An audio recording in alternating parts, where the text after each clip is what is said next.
How about the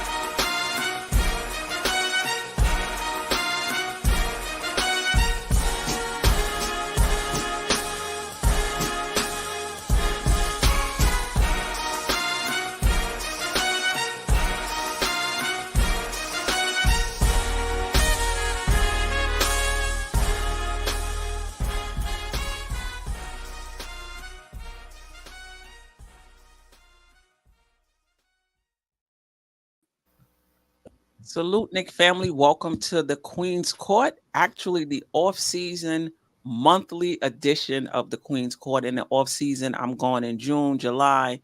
No Queen's Court in August. We'll do a show in September, and then we'll be back to the weekly format in October. So I know y'all was expecting Sim tonight. Sorry. Here we go. Hopefully it'll be a good show.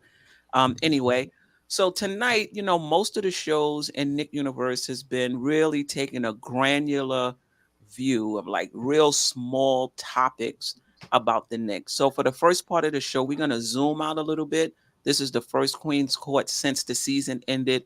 So we'll talk about newsworthy items like Brunson and FIBA, Derrick Rose player team option not being picked up. We'll talk about Summer League. The schedule is out. We'll talk about the two undrafted free agents the Knicks picked up. Then we'll zoom in a little bit with free agency starting, I want to say July 1st. I got to get that together. July 1st, I want to say. So we'll talk about the Knicks have the $12 million non-taxpayer mid-level exception, who they may be targeting with that. So that's what we'll talk about. And then also, yes, we'll talk about, the changes in the Eastern Conference. Boston's made a trade. Middleton has opted out, and Milwaukee, and just how that may impact the Knicks. So appreciate everybody being here in the chat.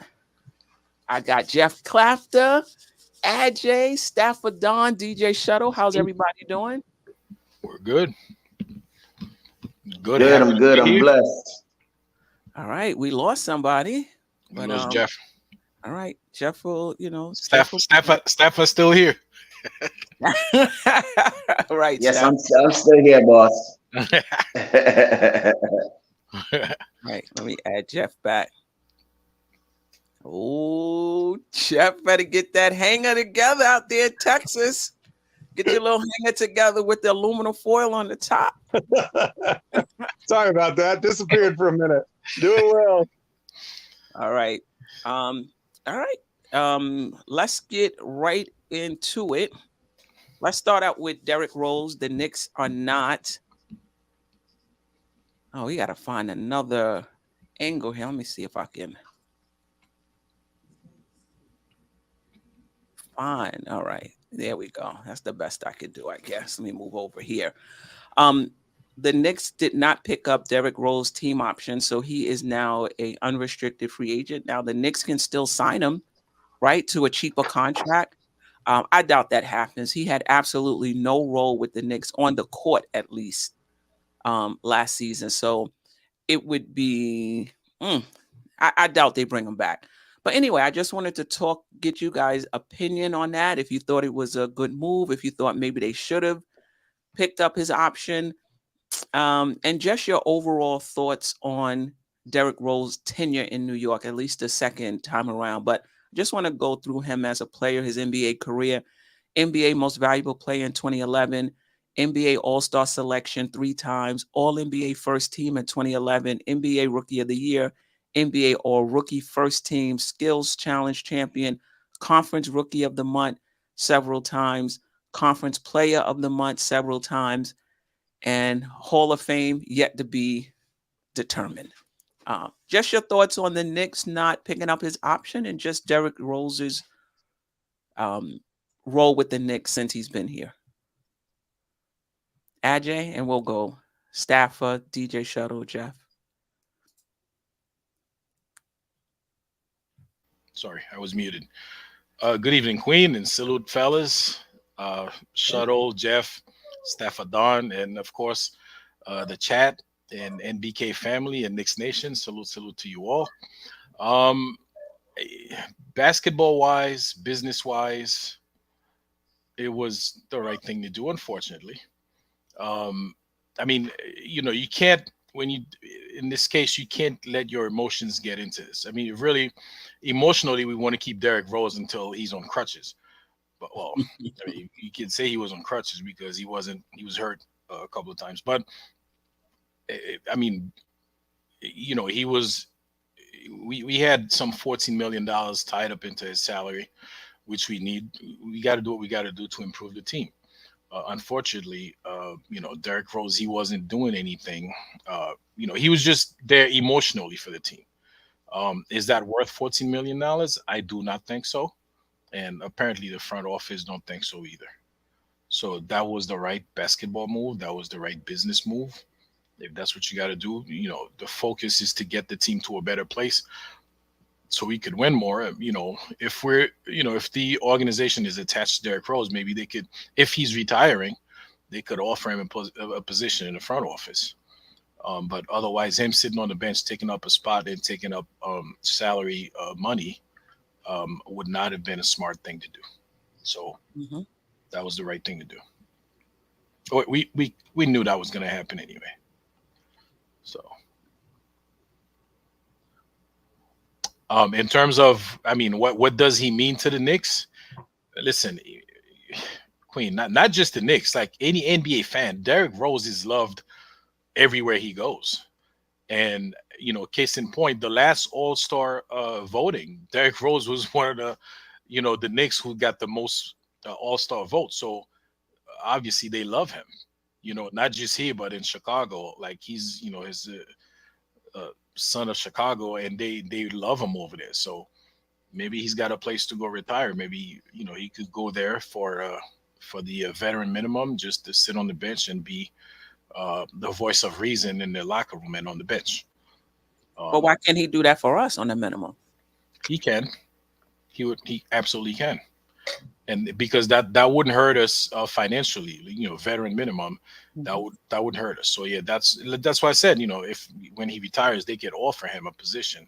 I would like for him to be part of the organization, one way or another. So yes, if he'd agree to do that, to sit here, be the voice of reason, and keep Julius Randle calm when necessary, when Johnny Bryant can't do it, yeah, pay him veteran minimum, and he could play that role. And he could be there with the practice squad, and helping out the young our young guys and helping them understand the game better. Yes, we would definitely do that if he wants to do that. Absolutely. DJ Shuttle? You're muted.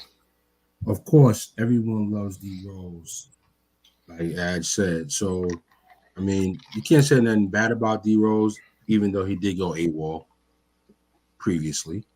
But overall, it was really hard to say a bad thing about D Rose. But I mean, there's some things that are extremely, extremely obvious that 9 out of 10 people are going to say, yeah, we can bank that's going to happen. And not picking up the option absolutely was one of those. That couldn't have even been a serious thought, But yeah, you see how it shakes out. Quickly could be traded. McBride could be in the deal, and Rose could come back as a third guard. So, slim. I think that's an extremely slim possibility, but still definitely a possibility. But nothing bad to say about D Rose, man. You gotta love a guy like that.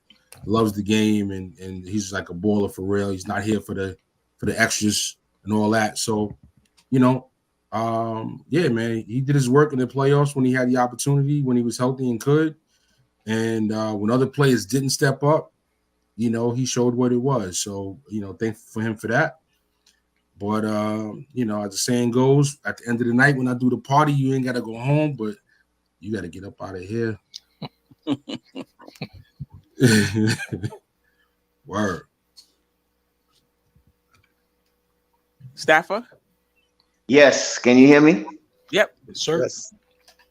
Yeah, man. Derrick Rose is a legend, man. Legend. I was looking at a clip with Julius Randle today off of his podcast, and Julius was like, Rose is that person that when he talks, everybody listens. Um, he's a person that's not really a rah-rah person. He's a leader. He don't really talk a lot, but as you say, when he talks, everybody listens. And him being there was like a mentor to those guys. Even when Julius was saying, he plays with his emotion on his sleeve, and he just got to look at Derrick, and he already know what Derrick is going to tell him already. So he was like, Derrick is that person that keeps that balance with him.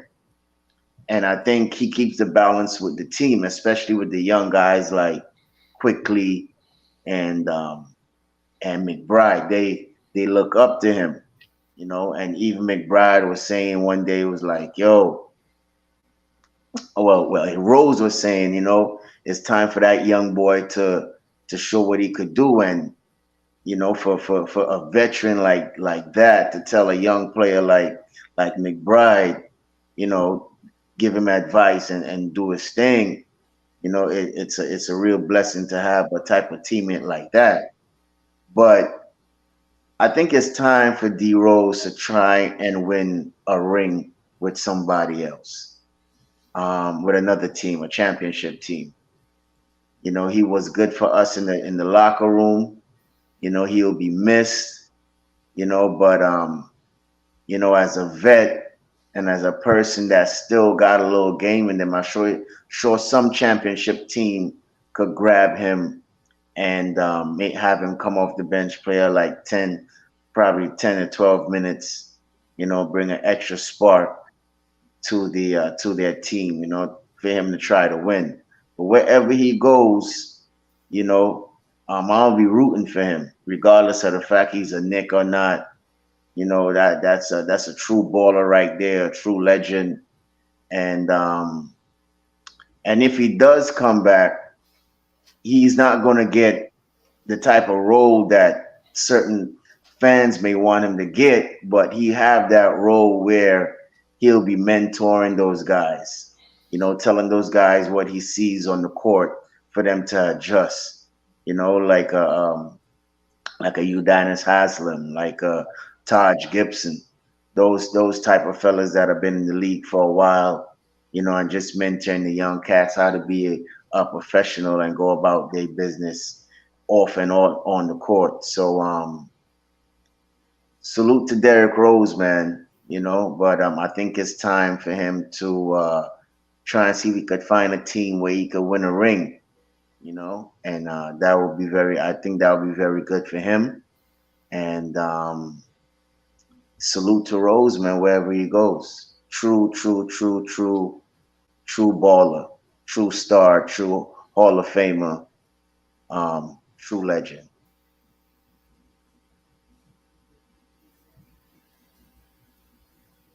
You muted, Steph.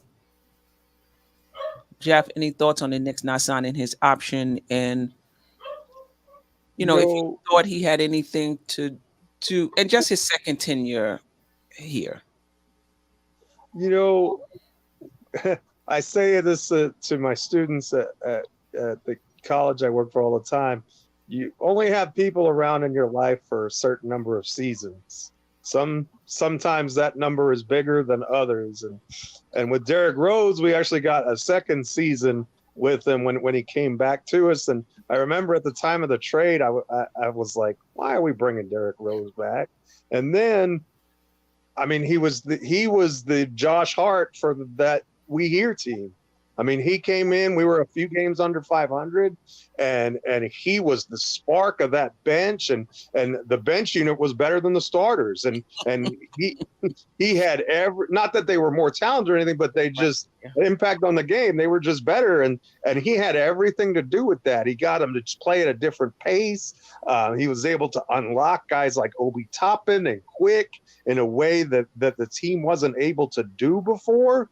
And so, assuming some of those guys are still going to be here, I think that Rose's impact is longer lasting than the 3 seasons, whatever amount of games that he got to play.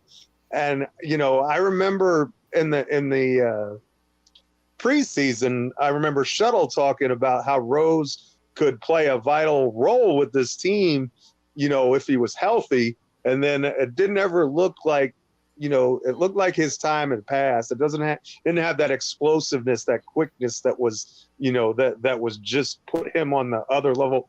He had that gear, that burst, that even after his ACL injuries, which is amazing, but that was the most exciting part about him.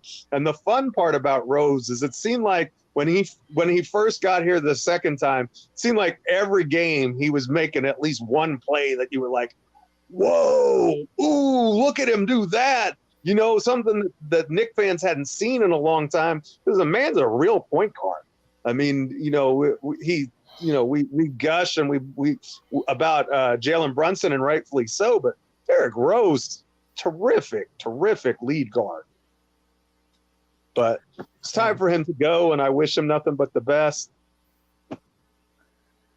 Yeah, I mean, I think what I'm going to remember about him was just what you said, Jeff, that first year here.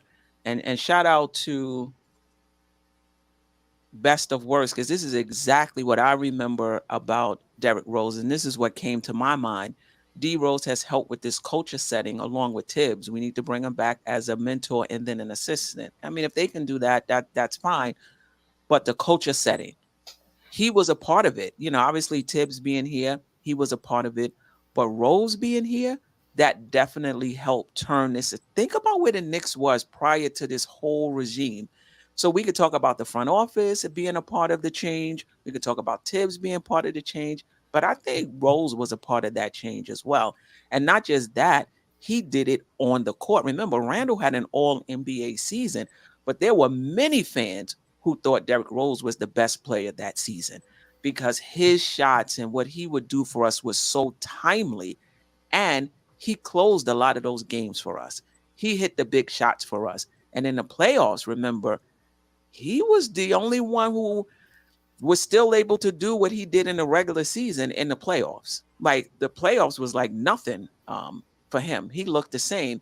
And obviously because he was the only one, it looked like to me, who was performing well, he got more minutes than he usually do. Instead of him being in his same supporting role, it was like, we need more, we need more from you, to the point where I think it was game 6. Either he didn't play or he played like minimal minutes because it was just too much for him. But I will always remember him for how he came in and helped turn the Knicks around and for his playoff performance. And, if you believe Julius Randle, Julius Randle in his interview said he could still hoop. Don't get me started. Because somebody said I would have liked one of the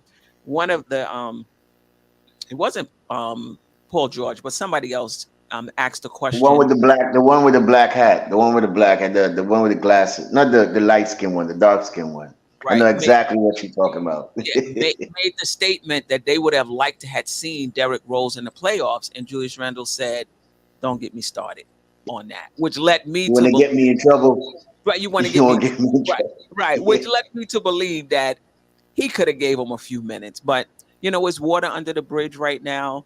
Some of the fans, rightfully so, is saying, "Listen, we could have got a second-round pick for Rose. Why are we holding him and letting him go?" When we could have perhaps, moved him at the trade deadline to a contending team. But, how the Knicks seem to be operating, and I could be reading into this, I wouldn't be surprised if he said he didn't want to go and the Knicks out of respect for him, allowed his contract to just expire instead of thinking about the asset. I wouldn't be surprised if that's, if that's what happened. And then I heard other fans saying, yo, we could have used him in a trade. It's possible that the Knicks feel like they have enough, even without Rose's contract, if a star was to become available. So I'm sure they went through the pros and cons of signing him and trading him, or letting him go, because had they signed him, I don't think they would have had the non-taxpayer mid-level exception. Maybe they would have, but I don't think so. All right. So we could have used a couple of minutes Mhm. in the playoffs from him, like we could have used a couple of minutes from Rolando Blackman in '94. Bringing back memories, Shuttle. Yeah. I mean, a couple of minutes. I mean, it's Rolando Blackman. I mean, I don't know. I come from the Dallas Mavericks balling out days with Rolando Blackman, Mark Aguirre, Adrian Danley. Like, I mean, Rolando Blackman could have got a couple of minutes. Right. Like D Rose, who knows? Or Fournier, don't throw the tomatoes, but I just felt like a few minutes just to see. But again, water under the bridge. Let's move on to Summer League schedule. Queen. Yep. Oh my God, yo, Queen. These guys, this is insane. Out of 271 people watching this show, 81 likes. That is pathetic. Yo, we need to hit the like button, man. Come on, man. Come on. You got Shuttle up in here, Staffordon. Staffordon with the internet issues. He's still finding his way here. Queen Steph only here once a month, man. Come on, let's show the love, man. Let's show the love. She's here once a month over the summer. Dude, come on, man. Let's hit the like button, man. Let's make this happen. Come on. Definitely. Hit the like button. All right. Summer League, 4 games. Actually, it's going to be 5 games, but 4 games are guaranteed. The next game will be announced at a later date. So we're playing Philly, Brooklyn, Orlando, and Boston in Las Vegas. And then again, there'll be a 5th game. So let's talk about who might be on the team. Trevor Keels. Now, shout out to Jarrell, who's not a big Trevor Keels fan, but Trevor Keels been putting in that work. So this is him. This might have been right out of Duke, right? Right after he came to the Knicks. And on the right, my right, that's him now. He slimmed down. Supposedly he grew 4 inches and that he's now 6'8". We shall see. But I know he was always a tenacious, defender and had the ability to bully his way to the rim. I don't know if he can do that now, as thin as he's looking. The shot was always a concern. I don't know if that's gotten better, but we'll get an opportunity to see Trevor Keels in summer camp to see if this is a Photoshop body or if this is really him. Oh boy. All right. Go ahead. Somebody want to say something? No. Okay. All right. Let's move on to Jacob. Yeah, I'll say something real quick. Yes. Queen. Well, what I was browsing around the internet, I came up on this one show where they said this young man is the guy to watch in Summer League. I don't know. I'm not putting my money on it, but the way how they was talking about him is like this might be a breakout in the Summer League. Now, let me not say in the season. Let me say Summer League, right? So they said that how he's been one of the best players in Westchester, averaging I think like 14 points, 2.39 rebounds, and something assists.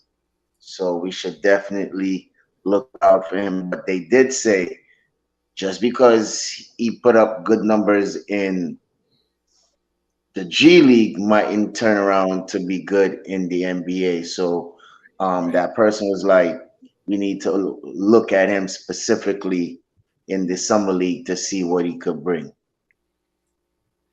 Yeah, I'm with you, Kerry Cox. Can he shoot the three? I mean, that's, what am I looking for? Or we can all answer this question. What we're looking for Trevor Kills. One, I'm looking to see, is he really 6'8"? Like, has he really grown 4 inches? Even 2 inches? We need to act show in that. Right. Even 2 inches. So I'm looking to see that. Are those reports real? I'm looking to see if he could shoot the rock. I'm looking to see if he's a player that could be into the bench type guy. Rotation player. Ooh, that in a few years.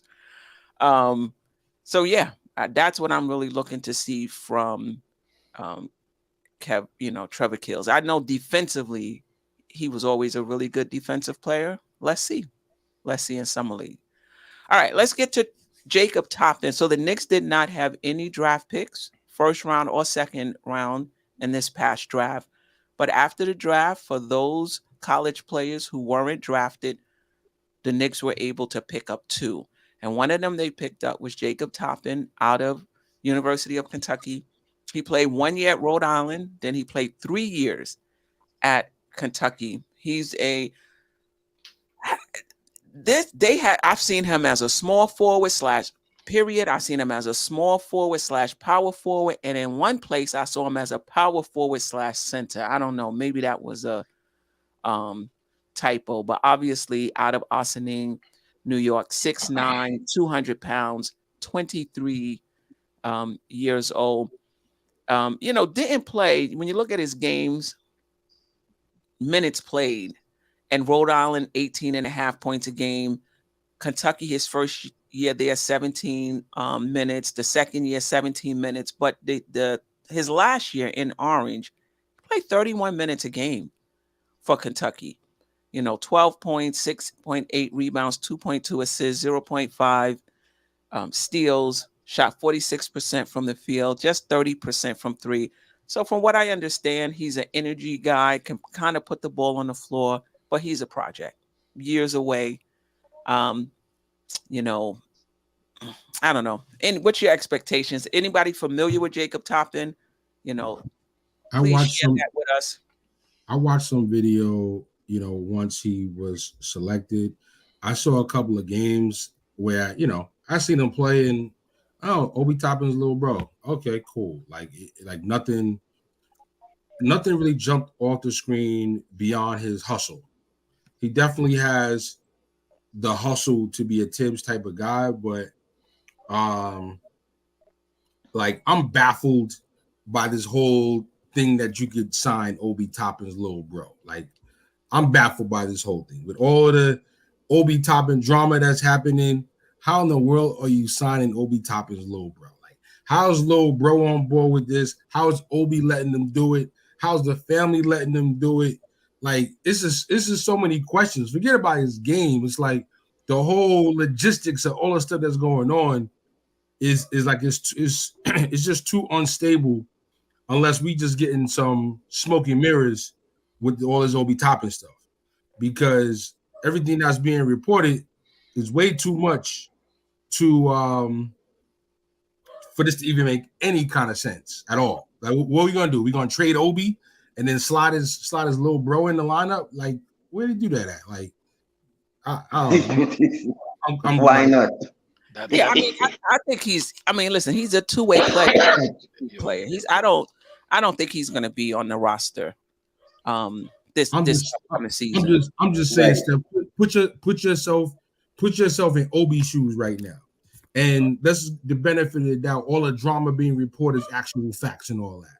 Mm-hmm. You gonna let your little sis go to the team where you got all this drama?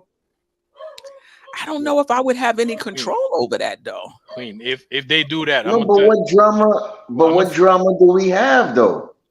What drama are you talking about? Hold on. If they do that, Queen, I'm gonna tell you something. Thanksgiving dinner at the top end is gonna be fire, and they're gonna be fighting at the table. All right. If he agrees, if he comes in and they kick his brother out and then he stays in here, it's gonna be a real strange, awkward place to be. That's what I'm saying. You're But only listen, human. I mean, you're only human, but this is a business too, even though the Knicks sometimes, because you would think if this was a business, I'm sure there was some maybe better prospects than Jacob Toppin. But I don't, you know. And equally, other teams that might have been interested in drafting him. That's what I'm saying. It's like the Knicks couldn't have been the only team interested in him.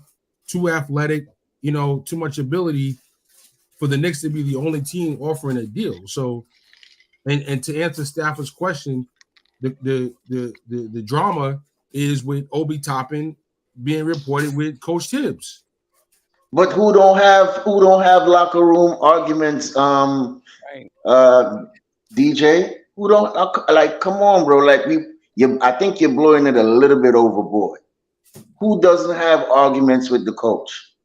Look at like, for example, on national TV, Jimmy Butler and Spo. Now, did they have any adversity after that? We don't know, but they kept it in the locker room. No, that was on the floor. My point is every coach and player will have an argument. I'm sure Jordan and Phil Jackson had arguments. I'm sure Shaq and Phil Jackson had arguments. And the list goes on and on and on and on. It's just the media and the fans. I think sometimes we take things overboard just a little too much. And to me, it's not a big deal. And speaking of Toppin, I think when I was going through the highlights with him, I saw at least a jump shot, a mid-range jump shot. I didn't see any threes.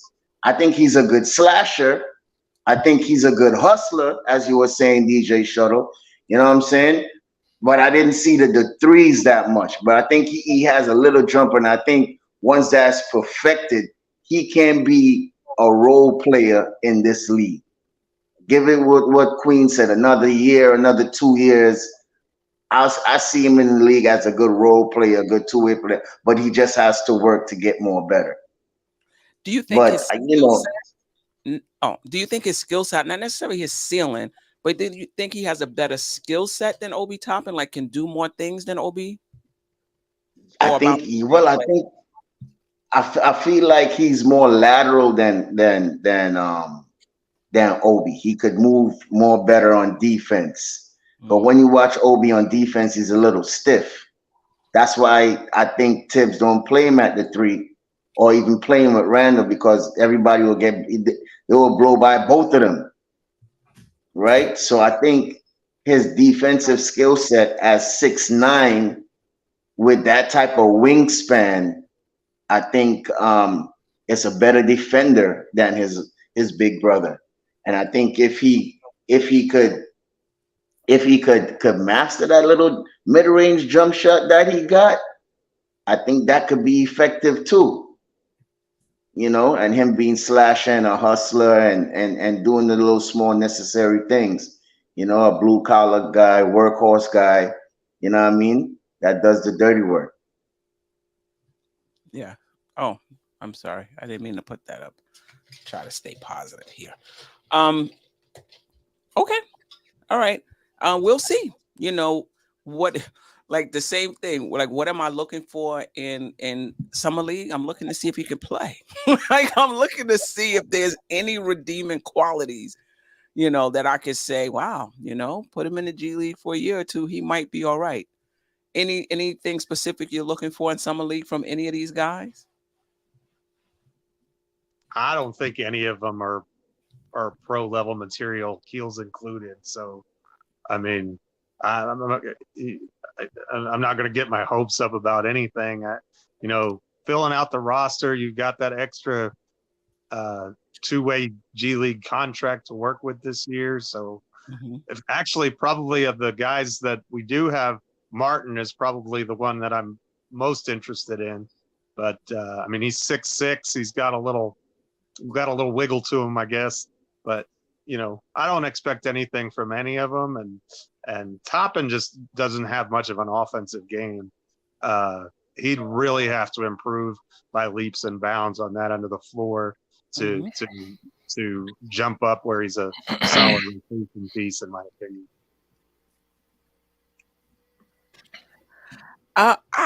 I'm interested in seeing Kills. He's been getting some positive press. So if he's slimmed down and he's grown up, if he's slimmed down and he's grown 4 inches and his jump shot is much improved, I'm really curious about it. All right, let's move on to Jaylen Martin. Overtime elite, played there just 1 season, only got 18 and a half minutes a game, average about 7 points. Let me see, 7 points, 2.5 rebounds, one steal. I don't even know. 0.7 assists. Looks like a project. 6'6", 195 pounds, but he's 19 years old. Listen, we drafted, who was it? Montero last year from Overtime Elite. We saw him in the summer league, and then he just disappeared from the Knicks. Anyway. This might be similar. Anybody familiar with Jalen? Anybody watched any G League games with Overtime Elite? No, I'm not familiar with him.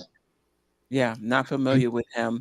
I didn't watch any games, but after the draft and he was picked up, I definitely watched some highlights, and I was like, oh, finally, like Jeff said, somebody with some wiggle. It's almost like this team is allergic to players with wiggle, like RJ Stiff, OB Stiff, Randall's like unorthodox. Brunson is, reminds me of the old guy I used to play with at the park when I was a teenager. Mm-hmm. So, it's just nice to bring somebody in that looks like the modern NBA player. Mm. So, more than anything, it looks like he's got an eye for defense, defensive awareness. He's got a nose for the ball, that kind of player. When I saw him, I was like, wow, this looks like an undrafted player the Miami Heat would have picked up.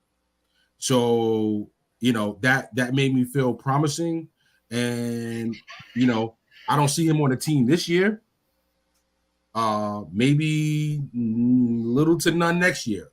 But I wouldn't be surprised if by the end of next year or even the third season, he's somebody making a little bit of impact, on the team.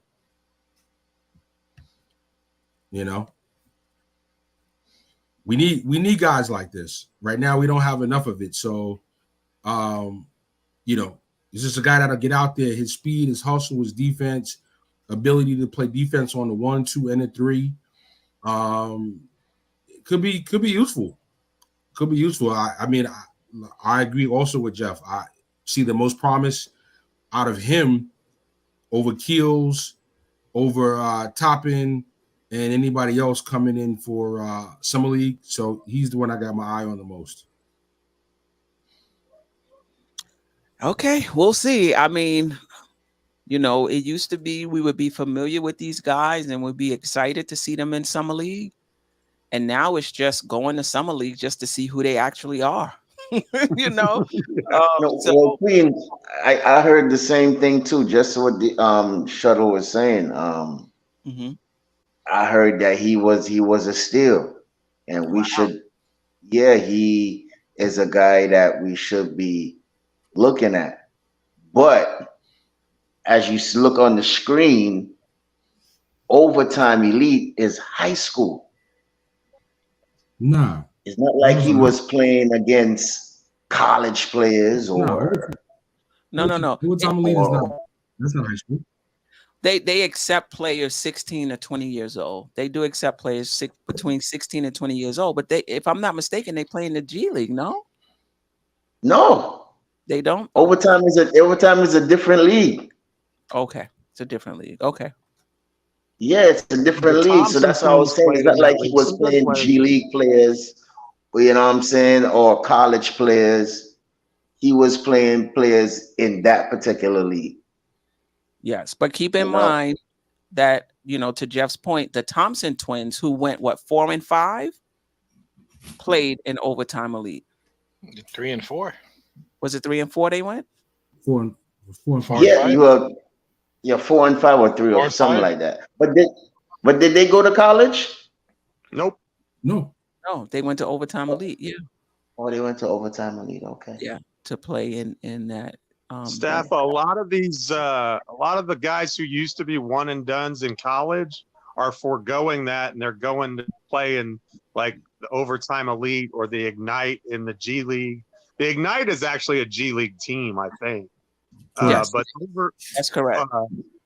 overtime elite is just a professional league in Georgia, and so a lot of these guys who don't want to go to a college, it's a step up in competition. They get a lot of really good players, and I mean, time will tell how effective it is and how much they have an impact. But there's some really good players there, and it's I would say it's at least as good as some college competition, because when you're playing North Carolina against Duke, yeah, that's a good matchup. When you're playing against Marist, Right. are you playing against anybody? Not to disparage Marist, I'm sure they're fine too, but I'm just saying, not all Division I college basketball teams are created equal. So if you're, and there aren't that many overtime elite teams, so you're talking about probably a deeper talent pool in that. And that, even though it may not be a very big pool, versus college basketball is kind of like an ocean, in comparison, but you're not going to have that depth anywhere across the board, even with your best teams. Yeah, you Right. don't. So this overtime league, they pay you, right? I think that's what I'm hearing also too. They do. Yes. Okay. Yeah, and you Okay, also okay. are getting more NBA level preparation for combine and to be on professional teams.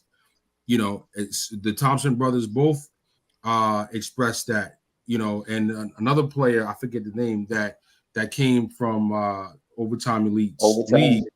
Yeah, he just said, like, they did so much of their practice and their preparation throughout the year were so much NBA NBA work or NBA stuff, that when it was time for them to do drills and so forth for the combine and for workouts, they're like, oh, I've been doing this. You know what I mean? So you have, it's a level up in terms of just moving towards the big goal, which is to get to the league. And yeah, listen, the college that we grew up with, the college that you grew up with, is not the same college level that you think of now when you think of players that are coming into the league. So right.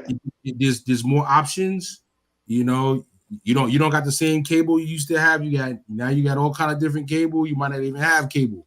You don't even got a home phone no more. It's like it's different methods, and the players and the young people are adopting to that, getting their bag and getting prepared to jump to the league.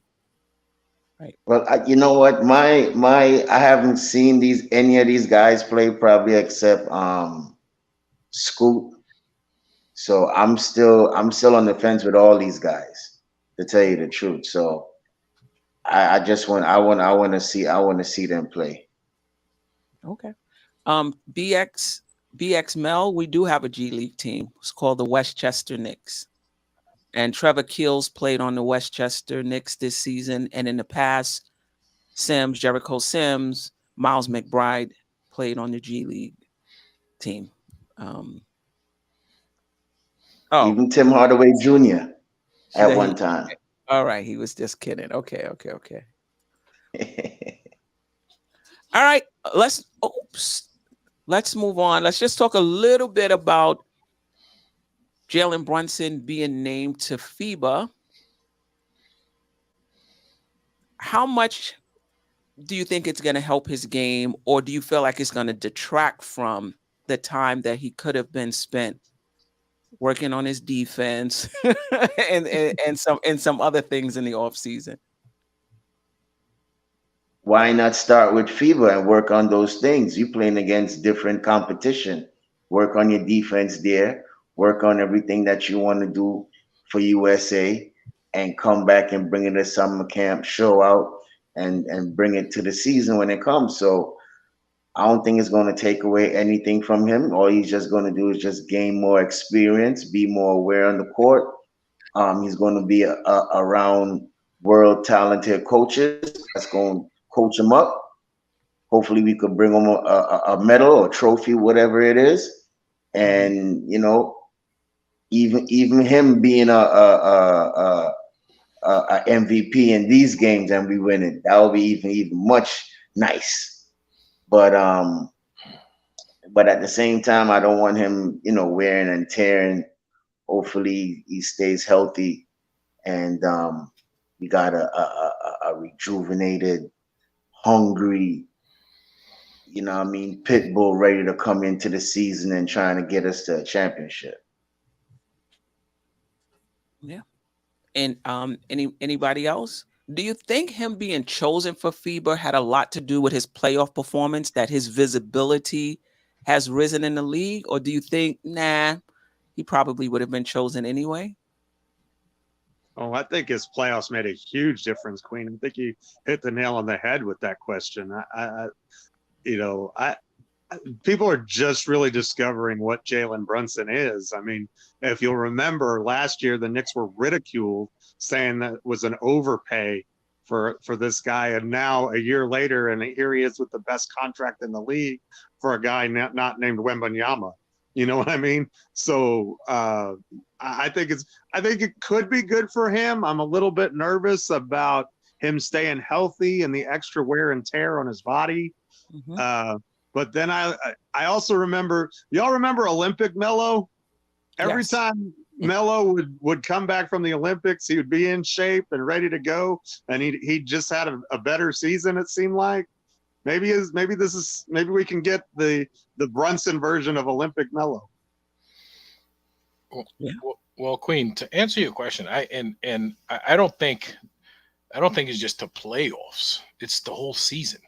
Yes, Jalen Brunson had a great season. Yeah, he did. I mean, the playoff shows like he could actually go up. He could take his game up another notch. But he's had a great season. Yes. And would he have been? Yes. I mean, he was supposed to. He really should have been an all-star this year. So maybe this is. I don't know. This makes up for it, even though it's not the same body that picks him. But in terms of, I want to say. Stafford was saying, no, I think you asked, like, should he just stay home and practice on his defense or whatever? No, he should practice. Listen, it's one thing to practice defense, to play in practice, but it's another thing to play against real competition in real time. Okay. Right. Granted, the world stage is not the same level, I feel, as the NBA, but there are a lot of NBA players who play on the world stage. So, you're gonna, it's a more, I should say, a more real competition than if you were just practicing with your homeboys.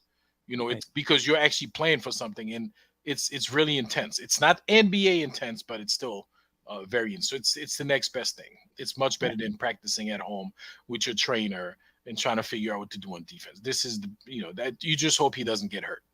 He comes back to us fully healthy, and he'll be ready to go. But can I say one more thing? Absolutely. About that same hurt thing, I don't think that he's going to be playing 40 minutes. Let me say that he will have a quality backup point guard either behind him or he's going to be starting. So I don't think he's going to be playing no 40 minutes. Right. You know what I'm saying? For him to be worn down and people will be worrying about his foot. So I think that's another good thing too. So once he get tired, they just sub him out for another good, incredible USA player, point guard. Do we know who's the backup point guard? Let me get the roster for you guys as we continue. I see a lot of those. Some people in the chat concerned about him getting worn out, concerned about the injury. Get worn out, man. These guys are professional basketball players. That's what they do. You know, he's 27 years old. If that. He's got another 10 years playing. 26. He's got another 10 years playing at this level before he gets worn out, guys. Trust me. Yeah, I don't know, man. I was 26. I think I had a job. I would play ball all day, 2, 3, 4 full court games. You know, go home, drink some water, eat, go to sleep, and do it again Sunday in the morning after playing all day on a Saturday, then play first thing in the morning on a Sunday with the real ballers.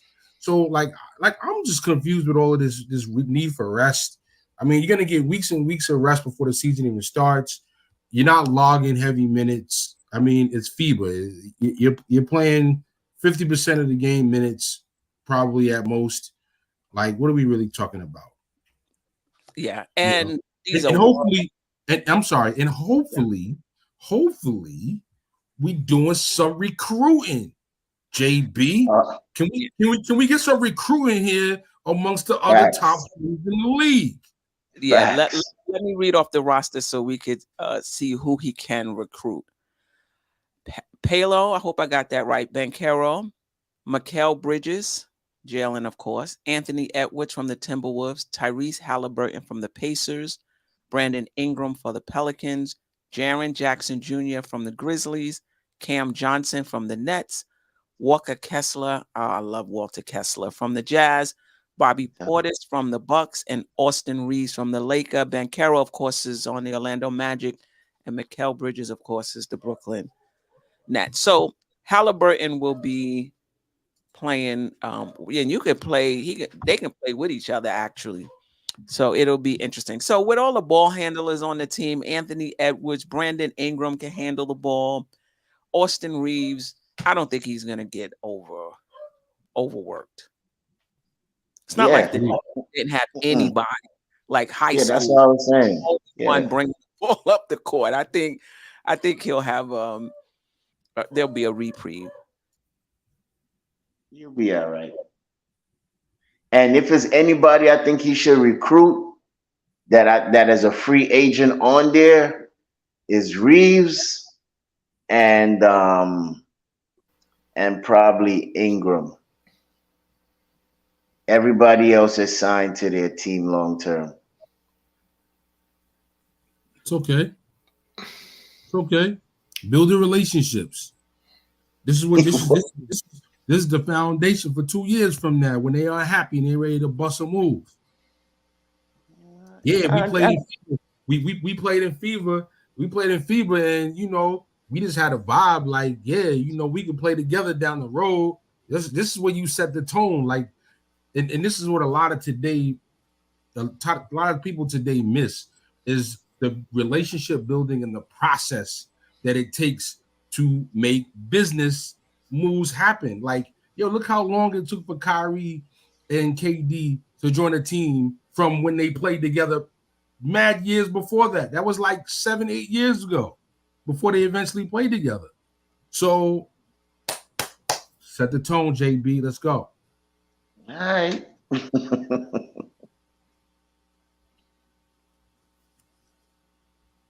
You're muted, Queen.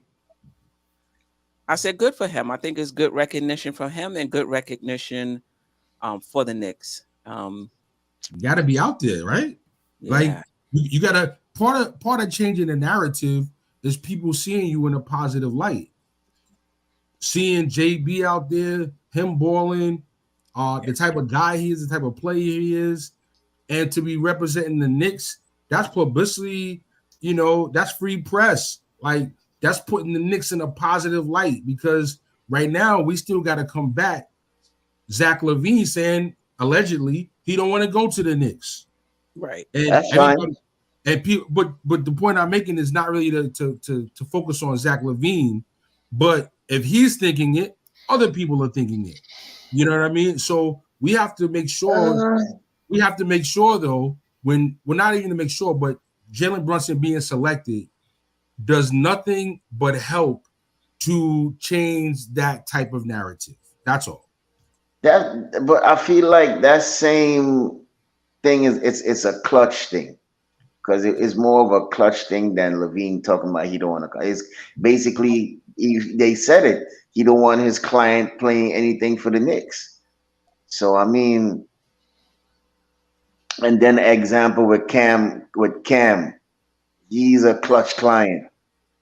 So Or maybe it was always bad blood between Clutch and Leon Rose maybe they, specifically. maybe they're still salty about Cam Reddish. I don't know.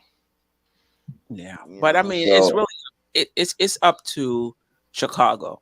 Yeah, I mean, I get it when they say they would prefer not to deal with the Knicks, but at the end of the day, it's up to Chicago. It's up to Levine. If I'm Levine and my agent's talking that mess, I'm fire them. I get somebody else. You're not here to look out for you. You're here to look out for me. No, but then you gotta look at the history too with both of them in Minnesota.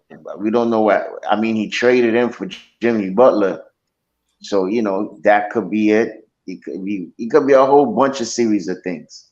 So it is what it is.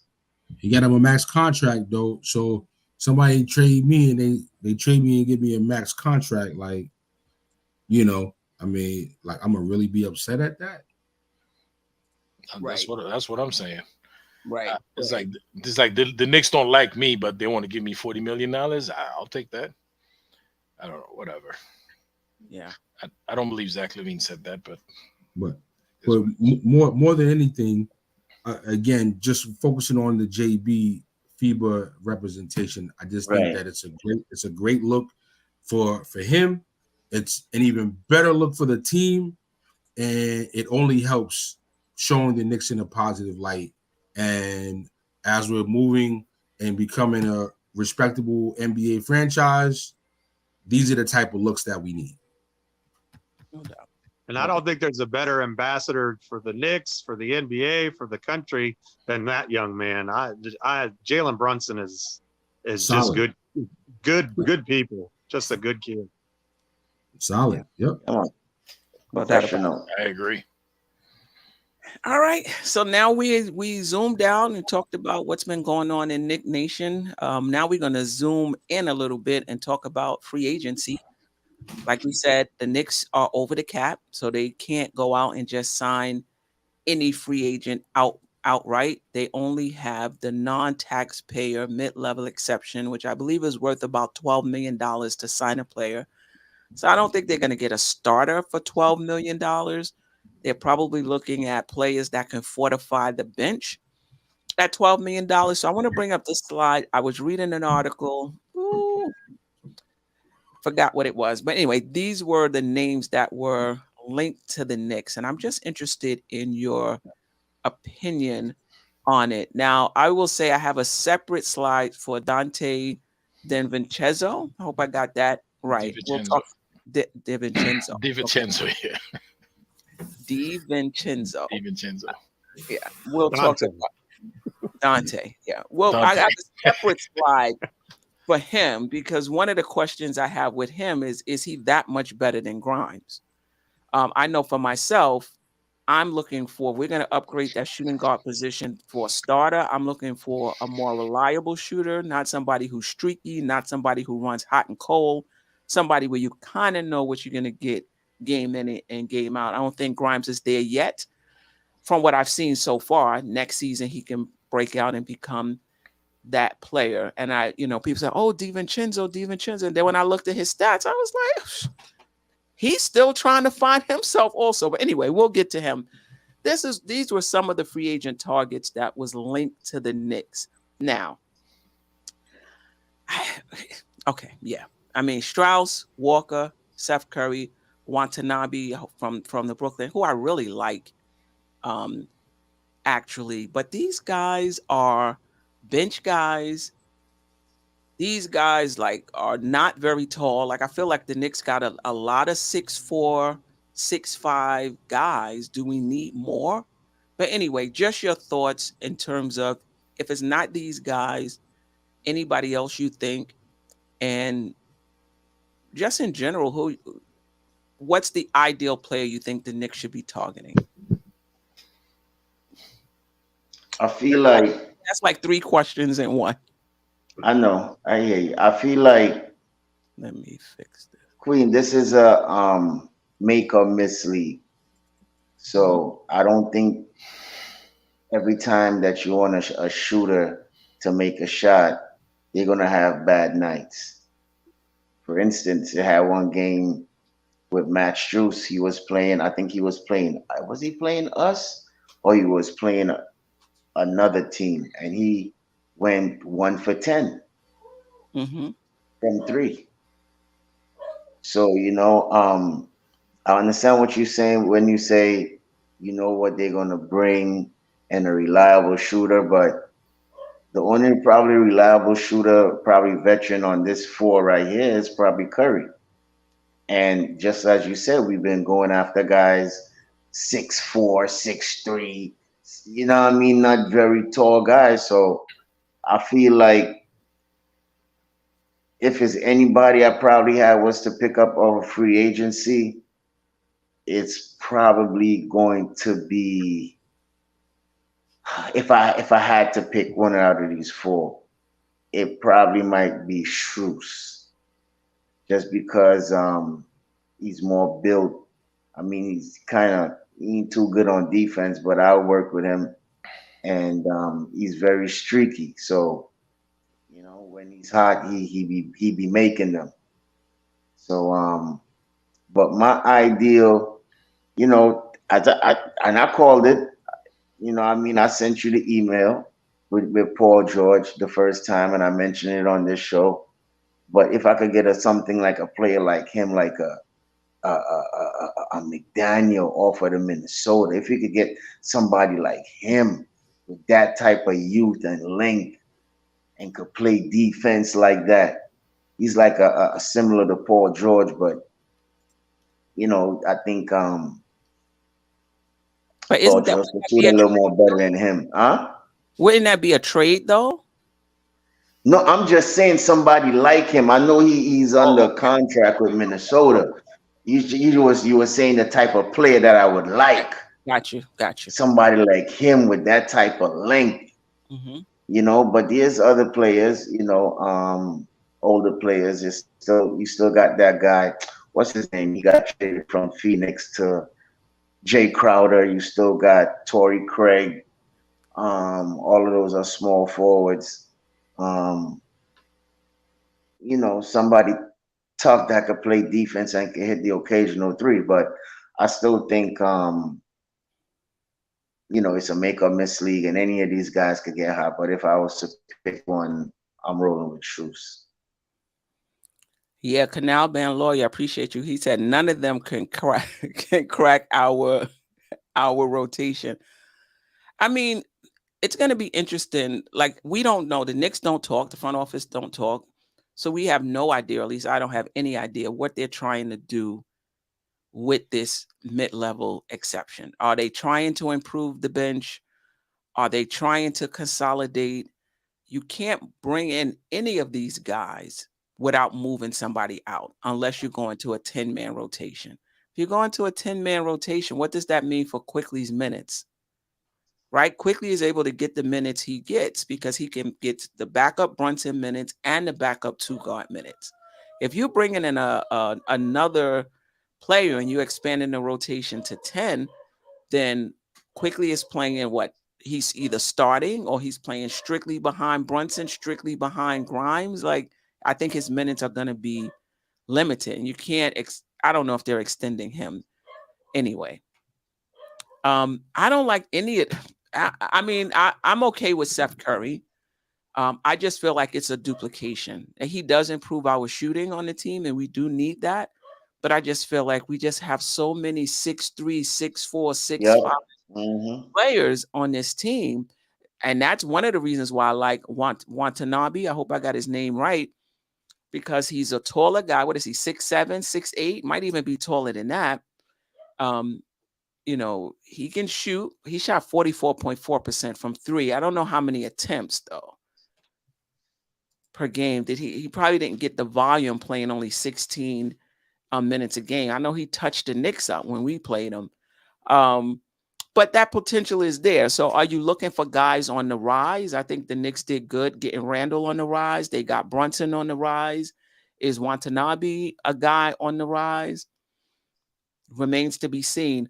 Walker, he's a guy that'll score for you, but you're not getting anything else. You're not getting rebounds. You're not getting this, he's going to score for you. I do like that these guys can hit their free throws. So Watanabe. Mm-hmm. Queen, I gotta just say, this is a tough situation to talk about today, because as of today, there's nobody that is a free agent the team has the money to sign that is going to start over any of the 5 players. Now, if you look at the players that are coming off the bench, assuming things is the status quo right now and no deal happens, we can only base it off what we have right now. Right. I mean, I'm just gonna go off that. So quickly is your backup point guard. Obi is your backup. Power forward. iHeart is your backup center. Josh Hart is going to get re-signed. Let's just say he's your de facto shooting guard, small forward. So really, to me, you only need one player. And it needs to either be someone at shooting guard that's a lights out shooter and you can put Hart at small forward, or someone that's more of a 6'7", 6'8" kind of wing that can play small forward, maybe double as 2 guard, maybe double as power forward. For me, the ideal player that I'm targeting is Harrison Barnes. Wow. And Harris is a prototype, or him specifically? To me, there's no better younger player with upside that can be signed that I've detected. And there's no younger player that I see that is a small forward, 6'6", 6'7", 6'8", someone that when RJ comes out can come in, provide you dependable, reliable, you know what you're going to get minutes. And if you need to put him at power forward, he can do that also. I think you combine his ability with his veteran savvy. He also brings what we lose with Derrick Rose a little bit by adding a veteran to a very young team still. So I'm open for a better selection than Harrison Barnes, but I feel like backup small forward is the position that the team needs to fill, or backup shooting guard and putting Hart to small forward, which I don't really love. So that's why I say Harrison Barnes. And listen, you get RJ playing 30+ minutes a game, 32 minutes a game. You don't need more than 15 minutes a game from Barnes. Do you think we need a backup small forward? So you're saying okay. We need a small forward. That's how I was trying to understand. It's a backup you're talking about. Because I made that clear off the jump. Like the starting 5 is the starting 5. There's no one that's in there's no one in free agency that I see that will that with the money that's available. There's no free agent that could supplant any of the starters, and we have to go today based on no deal being done. So with no trade happening, the team as is. For me, for the money that's available, he's an ideal fit. So I thank you for clarifying, because I think we need an upgrade at the starting shooting guard and small forward positions. But what the caveats, what you're saying is, for the $12 million that we have available, we're not going to get an upgrade as shooting guard and small forward. So I get you. Yeah, I get that. That has to be a trade. That would have to be. He's saying off of free agency, we're not going to get that. Understood. Right. Understood. But the thing about it is, is Barnes at that point where he's ready just to play 15 minutes? Like, I'm thinking about a Jeff Green behind Randall. I'm not saying that's what I would do, but I'm just saying Jeff Green is at a point where 12 to 13 minutes, 14 minutes behind a starting power forward is fine. Is Barnes at that point where 13, 14 minutes behind RJ? Is that where he is in his career? I don't know. I don't know if he's happy with that. I mean, to me, that's where he's at. I mean, it's not like he's a 30-minute per game, 35 minutes per game player. And did he start for Sacramento? Me and Creed said the same thing at the same time. Did he start? I think he did start for them. Now, whether or not they want him to continue to do that is another story, but I think he did. He started right, and I think the Murray kid came off the bench behind him. Keegan Murray. Right? Yeah, Keegan Murray. Right.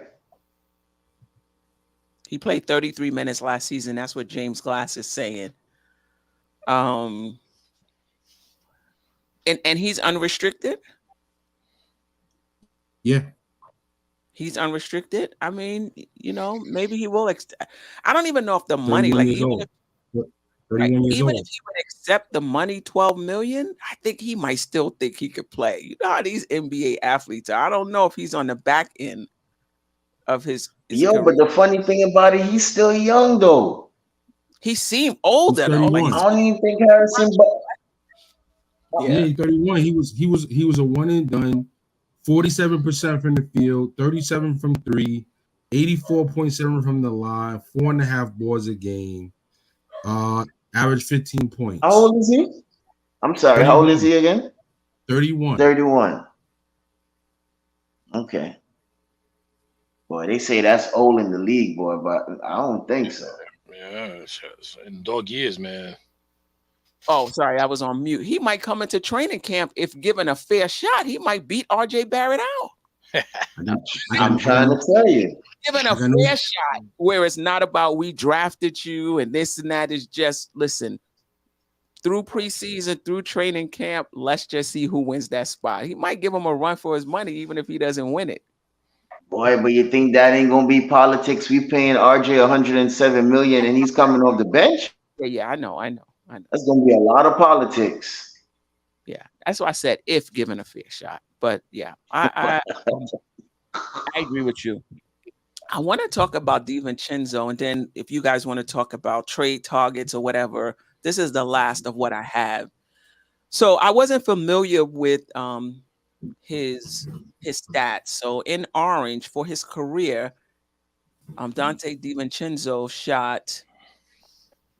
scored 9, has averaged 9 points a game, almost 5 rebounds. That's good for a shooting guard. 5 rebounds a game, 2.8 assists, has shot 36% from the 3-point line and only 42% from the field. And just to get a sense of that 36.2, he really wasn't a good 3-point shooter coming out of college. 26.5%, then 33.6%. Then he had a 37.9%. I think that was the lockout season where I think everybody might have got a little bump, if I'm not mistaken. And then back down to 33.9, back down to 28.4, then 36.8, then with Golden State 39.7. So his 3-point shooting has been up and down. But in all fairness, he hasn't gotten, in some places, he didn't get a lot of attempts. And he didn't play a lot of minutes. He played 26.6 minutes last season for Golden State. But I think what I was surprised at, I heard everybody asking for him and we should sign him and it's almost a done deal. And I'm pretty sure that's what the Knicks will do. And then when I looked at his stats, I'm like, I'm not quite sure. Is he an upgrade over Grimes? Do you think he's an upgrade over Grimes? Let me just get to the super chat. Probably an experience. Probably an experience. 1 second. 1 second. Saul Hasm, appreciate the super chat. Thank you for rocking with us this evening. Barnes or Craig, which is Torrey Craig. That's a good one. Yeah. I've always had an eye on Craig for his game. I think Craig probably is a little bit more realistic. I think Barnes, is one of those things like, the perception might be he's older or he can't be a starter. He started on, Sacramento. He actually started the entire season. He didn't miss one game. He started all games for the whole season. But they got younger players that they're looking to push up, cheaper contracts, so they may be able to do that. But I would say Craig. I would say Craig. A little young, a little more athletic, which is what this team needs. I like Dante.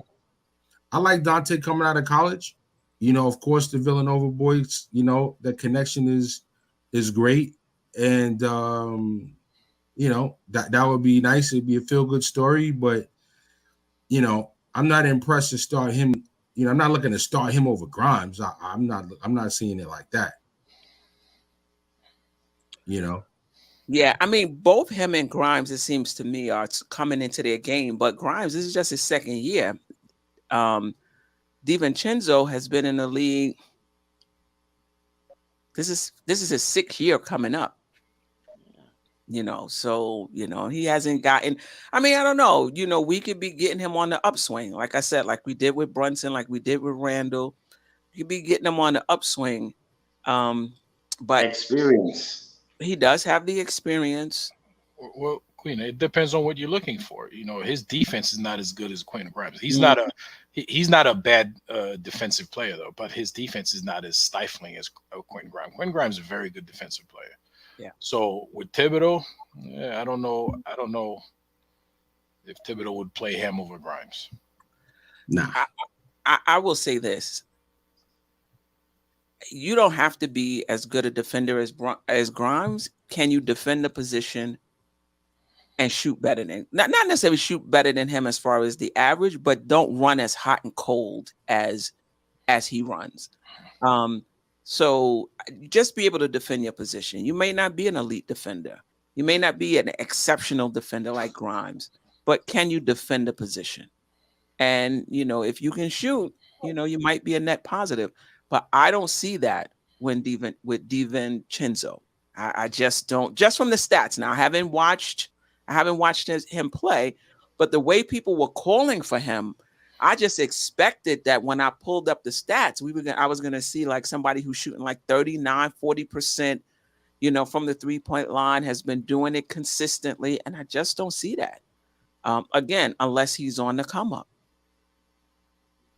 I mean, it's you just called out his stats: up, down, up, down, up, down, down, up, down, up, down. So, I mean, he's okay. I wouldn't, like be all pressed to get him like that, because like you said before earlier, Queen, we need somebody with length, Pause. and he ain't got no length. Good defensive player, yes. Can shoot the 3, yes. But nah, man, I'm kind of pretty tired, and I know some of the people in the chat is pretty tired of these small players, man. We need a wing. I know you say upgrade the 2, but we more need a wing. We need that particular person with that length, and I don't see it in him either. No, he's a shooting guard. I know he's a shooting guard, but we got too much guards on the team. First of all, anyway, I'm good, man. Yeah, I'm good. Keep turning. You've been hating on Grimes from day one, so you can say that all you want. So but I don't know about a sniper, small, bro. Unless he's coming to his own. Well, he's 6'5". He's the same size as Grimes, same height as Grimes. He's not a sniper. He shoots 36% from 3. Yeah. Yeah, but I don't think he has that same tenacity as Grimes when it comes to the defensive end, though, man. I think Grimes just got an edge on him on the defense. If you want to say he could shoot more better than him, his percentages is a little better, I'll give you that. But when it comes to, because he does not defend the best player every night like how we had Grimes defending the best player every night, and that's a fact, and it's a stat. Look it up. So I mean, I'm going with Grimes. As I Stafford, said, it's a make or miss league, and everybody's not going to be consistent every night. but Grimes, So Grimes shoot a better percentage than he does also than DiVincenzo. Right. So DiVincenzo probably have more volume, but Grimes' percentage is better. Well, yeah, he so shot I 6. mean, Grimes didn't shoot that much less than that, right? How many? That's about the same as far as volume is concerned. Well, then Grimes is better. Right. You know, percentage wise, Grimes is I think Grimes is 38-39% maybe from three. Right. yeah, But I'm saying I'm rolling with him. Trav B. Ryan brought up a good point. He's probably more confident than Grimes, and probably because he's just been in the league more. I mean, one of the things No longer, right? is his hesitation, and that could be just, again, he's a second-year player. He's in this lineup with Brunson and Randall and RJ. You know, maybe, you know, it's he may not feel comfortable like a quick just jacking it up from the time he stepped on the Knicks. The time he stepped on the Knicks, he didn't care. You know, he may not be, you know, that type of guy. So it may take him some time to assert himself. But that's what we need. So that's a good point in terms of the confidence. But I'm all for upgrading the shooting guard position. I'm just not sure this is it. Thank you, and I agree. I'm just not sure this is it. And I think, you know, like, was it Ajay or somebody said before we went on the show, is like the Knicks is like 6'5", that's the line, and everybody we sign have to be below that line, because it seems like we got a lot of 6'3", So, Queen, 6'5" guys. Yeah. let me ask you a question. Would you put Josh Hart in that starting lineup over Grimes? No, unless he went to shooting camp. Yeah, no, because somebody in the chat been calling for Josh Hart to start at the 2 a long time ago. So I just wanted to make that clear, because I don't see it either. We gave him the chance and he never shot the ball. Yeah, So, I mean, listen, I don't think we're gonna be able to do it. I don't think we're gonna, like, in a perfect world, we're gonna have a reliable shooter at the 2, at the 3, and at the 5. How are you doing that in one off season? It's just not happening. Shout out to Kiorian Jones. I hope I got that right. Dante is Jay Hart with a better shot and can run the 1, 2, and 3, and a great defender, period. He can be the backup 1. I have heard that he could play point guard as well. I have heard that. He was playing some on Milwaukee. Backup. He was. Okay. Yeah, I mean, but again, right now we have to go based on the team as is. I mean, you're not going to have him come here as the potential backup 1 with Quickly still on the team. So, you know, right now, if we're talking about signing him, it's essentially for him to be in the backup role with Quickly, Hart, and DiVincenzo as your 1, 2, and 3. That's what you're talking about. You know, that doesn't really. I'm not upset with it, but I don't need 2 6'5" players that are not above the rim players, that are not fast players, that are not leapers. Like, you know, you have to add some dimension, and we talked about it really briefly, but that's what excites me, and I'm looking forward to seeing about the undrafted player Martin in the summer league. We need athleticism. That you look at the other teams that are in the league, like even the Kings, the OKCs, the Grizzlies, like these teams, like you got fast, high flying players, and yeah, you know, like you got to compete with what the other players are doing in the league. Right. You there, Shadow? I'm here. Oh, okay. Okay, that was the end of it. Oh, okay. I thought you froze. Nah. For a minute. All right. For those who don't know, I also have my own channel, Dope Soul Sports Talk. I'm dropping the link right now. Subscribe to the channel, give it a listen. I usually go live every Thursday. Would love to have you over there. And then I also put my link to my audio podcast, the Just Nicking It audio podcast. I'll drop the link again. Give that a listen as well. All right. So I think we all agree. If you don't forget to tell them about the rule, the Dope Soul Sports Channel rule. As soon as you click the play button, you got to hit the like button. As soon as you play, you hit the like button. It's the AJ rule. That's a good rule. Right.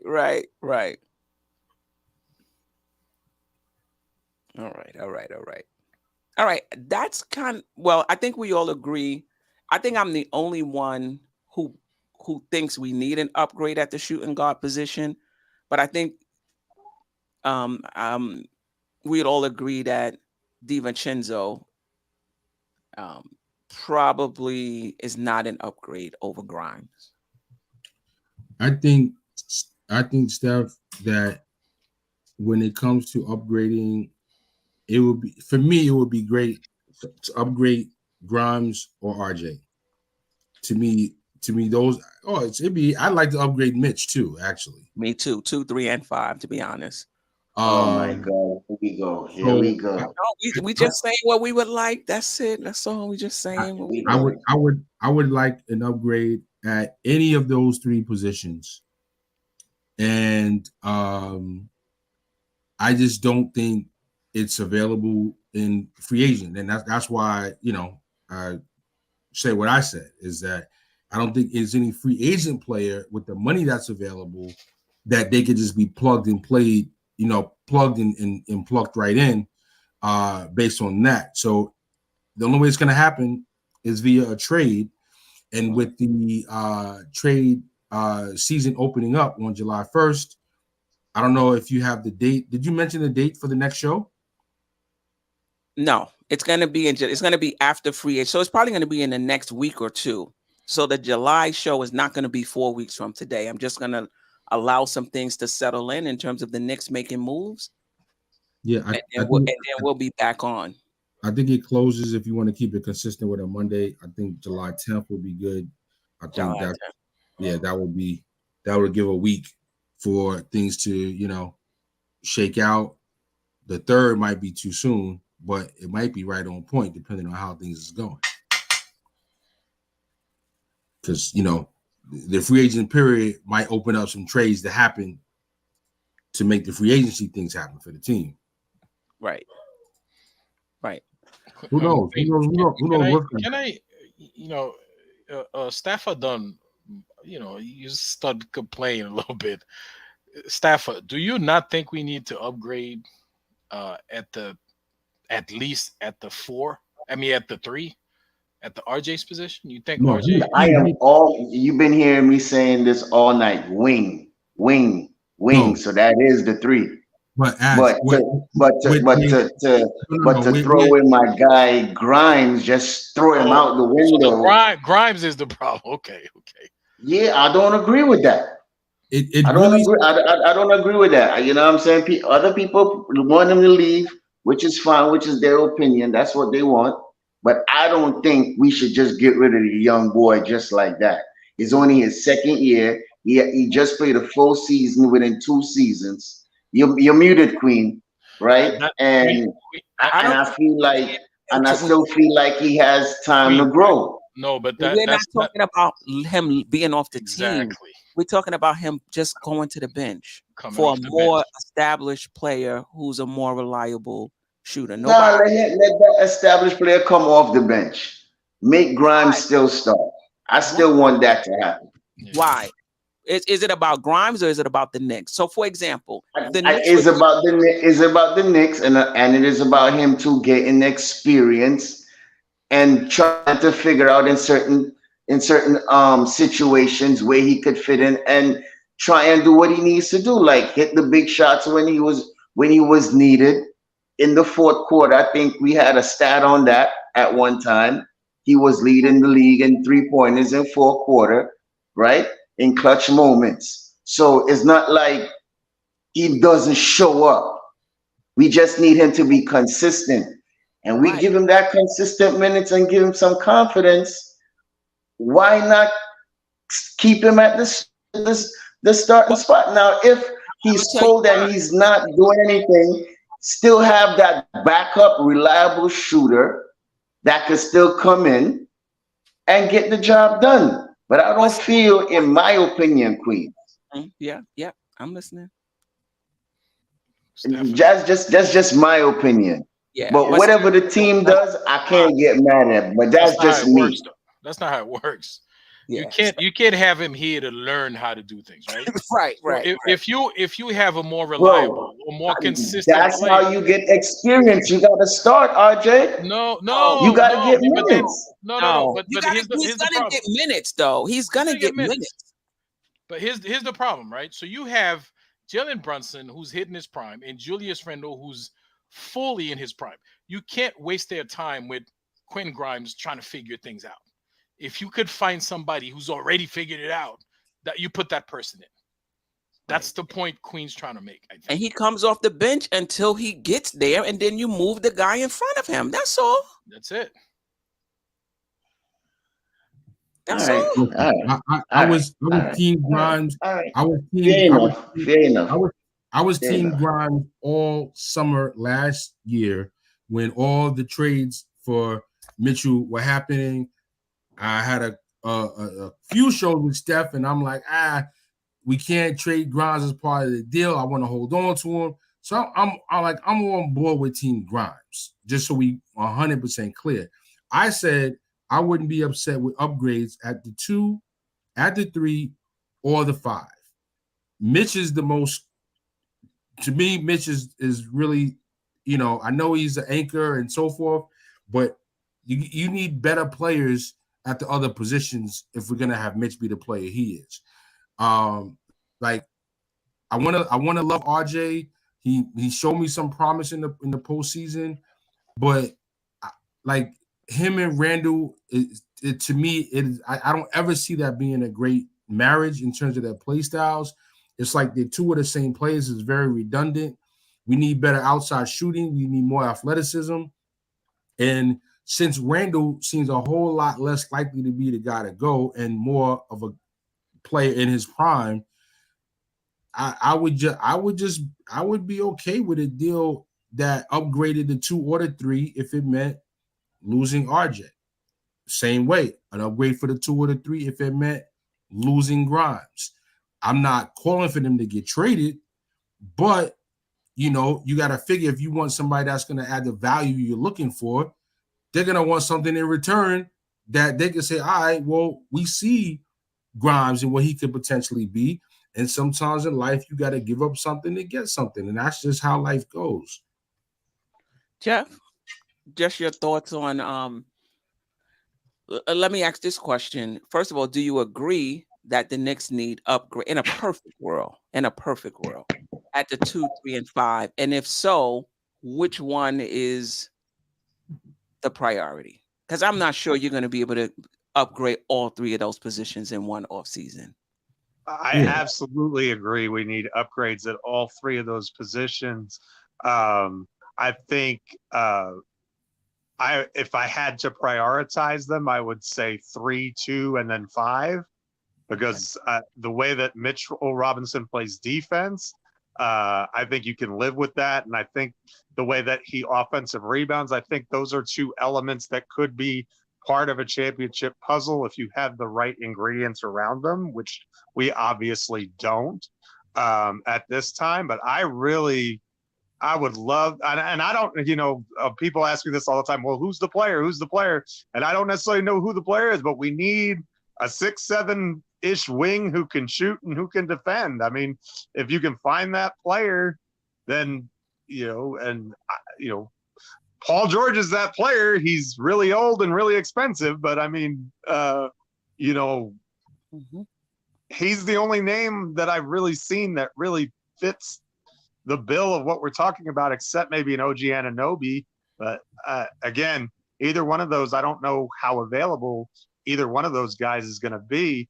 But then I look going back to DiVincenzo for just a moment, because I think it plugs in nicely what we're talking about here, is that there's only, in my mind, there's only two reasons why you would be interested in Dante DiVincenzo. Reason number one, you have a trade in place where two of your current 2-3 players are going out the door, whether that be Grimes, Quickly, RJ. Two of those three are leaving. You need someone to plug in place. The other reason that you would have that, in my opinion, is if you're going to get rid of Obi Toppin, okay, and ship him off, you can bring in another 2 or 3, and you can slide Josh Hart and RJ, either one, up to that 4 spot on the bench to keep those minutes for those players about where they are now while maintaining the 9-man rotation.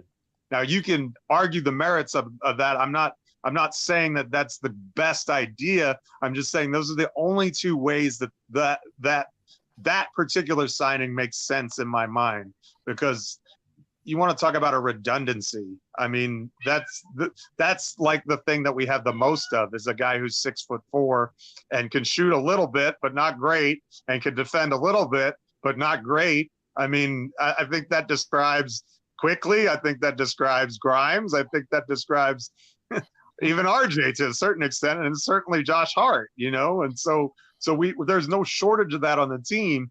But if you're thinking about maybe, clearing Obi out for whatever reason, and then playing kind of a small ball second unit with either RJ or Josh Hart at the 4 spot, then to me, I can kind of see where a DiVincenzo would work in that scenario. But other than that, it's just a case of there are other big moves that they have in mind that we haven't seen yet. And if those moves come to fruition, then the DiVincenzo signing makes sense and you pull it off. But to me, I get that the $12 million is an asset, but if we're not bringing in someone who's definitely going to help the club, I'd just as soon not use it.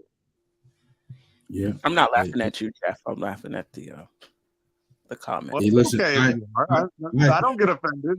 Laugh. I don't know. I know there's been a little bit of beating this Paul George thing into the ground the past couple of days, but I don't know.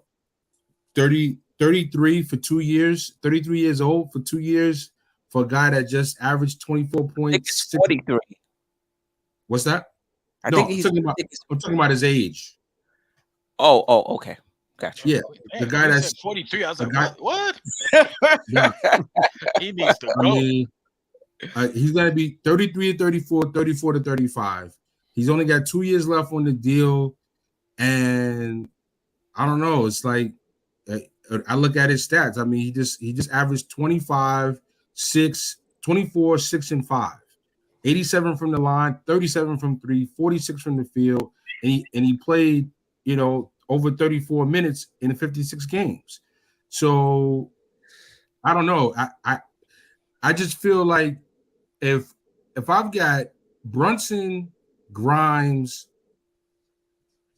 Paul George, and Randall and Mitch, I'm feeling a lot more excited about the possibilities with him versus RJ in that starting lineup.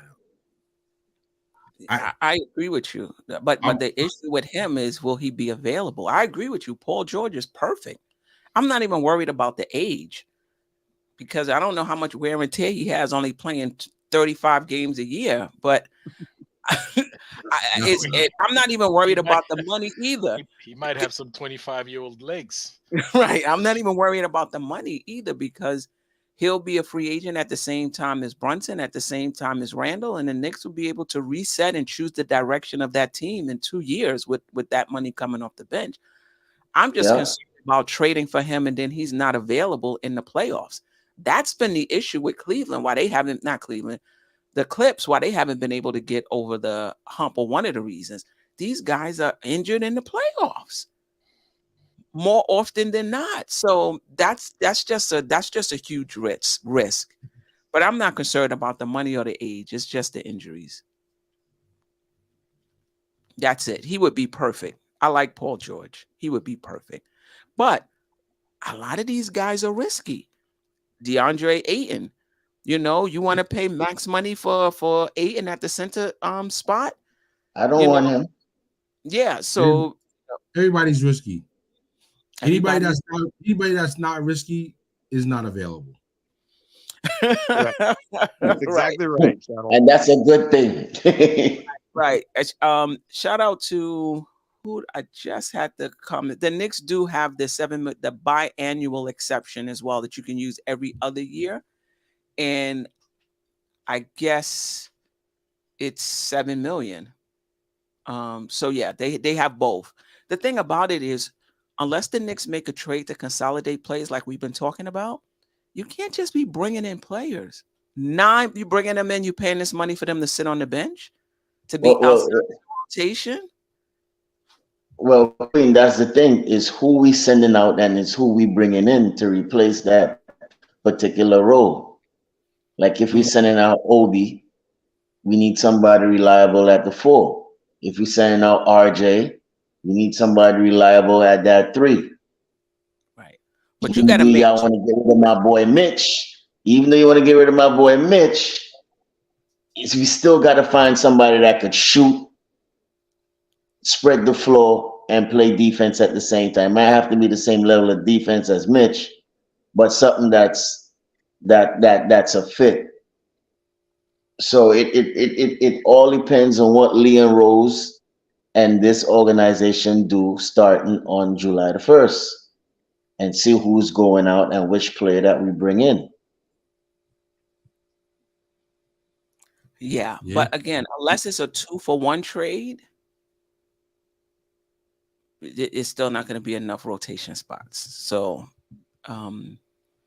we got to consolidate. You can't just bring these guys in. But yeah, if you're making trades and you're bringing in one player and you're sending out 2, then yeah, or sending out 3, then yeah, definitely. Yeah, it all Something's depends cooking. on what, yeah. I think something's definitely cooking. So, we got 6 days to see what's happening. Yeah, yeah. This, this organization very hush hush. Plus, we didn't even get a GM yet. We don't know who the GM going to be. Tom Thibodeau. Any candidates? I think Allen Houston should be pumped up to that position. That's my candidate. I think they should keep it in house. But do y'all have any candidates for GM? Tom Thibodeau. He's gonna make Tom Thibodeau the GM. Listen, Yeah, how that work out in Minnesota? Yeah, I don't think it matters with this front office. I think they do things by committee. So I'm not sure how much power the GM is going to really have. Yeah, with Gerson Rosas and Aller and all of those cats they've got in there now, they have plenty of. They don't need to hire that position. They can just absorb the responsibilities of GM with the team that they already have. It's a lot of basketball minds in there. Yeah. A lot. No, well, Allen Houston is the VP, so why not just bring him up? Yeah, but the model that we're seeing the Knicks implement right now is actually the new corporate business model. It's like you don't have like the way you had it 10, 20, 30 years ago where this person is the CEO, they make all the choices, they make all the decisions. That whole business model is gone. We have to collectively make these choices and decisions that happen for the team and for the business, because we're not going to have one person responsible for sinking the ship. It keeps the checks and balance system in place. So, all right, so you do the numbers. All right, well, what's the numbers say? Oh, you do the analytics. What do the analytics say? You do the scouting. What does the scouting report say? And then collectively is going to be a decision. It's not going to be, this one person. I mean, Leon Rose ultimately is the de facto president and GM, and he's just not giving himself that title because he's the ultimate shot caller on this team. I mean, let's not get it twisted. Right. Right. At the end of the day. Yeah. Yeah, he doesn't need anybody with the title GM. Listen, Perry was cool. He kept him there. He helped to facilitate a lot of things, but now after a couple of years building their own relationships, they feel like they could keep it moving. So, Yeah. we'll see how that goes, though. That's definitely something to have an eye on. Yeah. Any more questions? Any more comments? I mean, on which positions you would like to upgrade in the order that you think is a priority? And if anybody has anything else, otherwise, that's all I have. I don't want to advocate for any trade, Steph. I feel like Knicks Nation is not ready to hear that. No, So not advocating, but what's your dream trade, Shuttle? Not advocating for it, but what would you like if, in a perfect world, what would you like to see? In the perfect world, I'd roll the dice with Paul George over OG Anunoby. I like OG, and if that happens, I'm happy. But I just feel like the tough decision to be made is that Randall and RJ playing together is not the combination that's going to take this where it needs to go. That, to me, that's just the tough decision that needs to be made. You're trading Randall or you're trading RJ. One of the two. Which way would you go? I just believe that there's a lot more you can get to help the team trading RJ.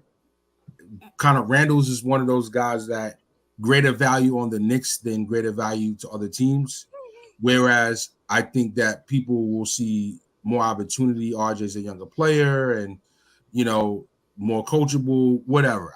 I just see RJ being more of an asset.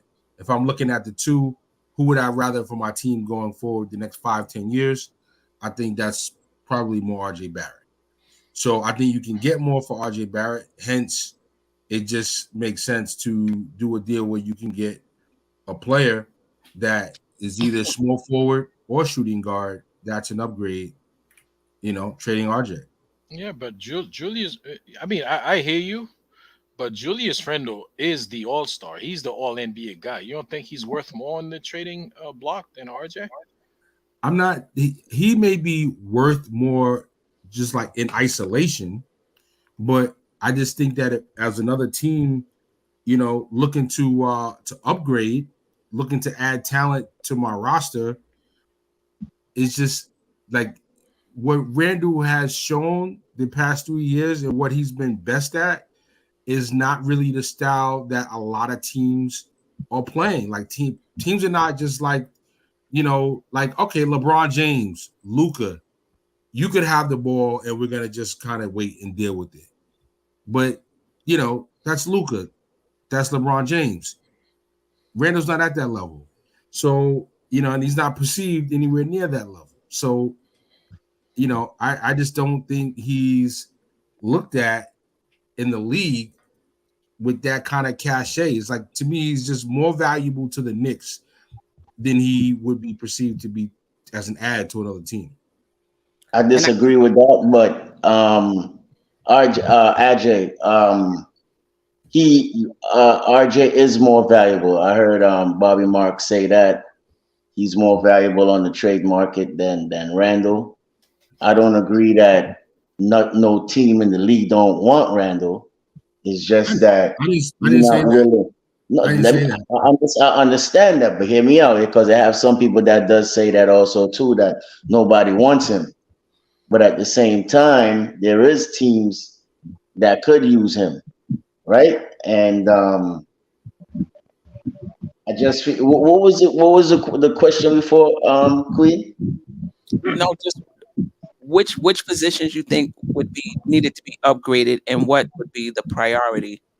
So Shuttle said 2, 3, and 5, and I think he said he would go with the 5 first. Jeff said 2, 3, and 5, that he would go with the 3 first.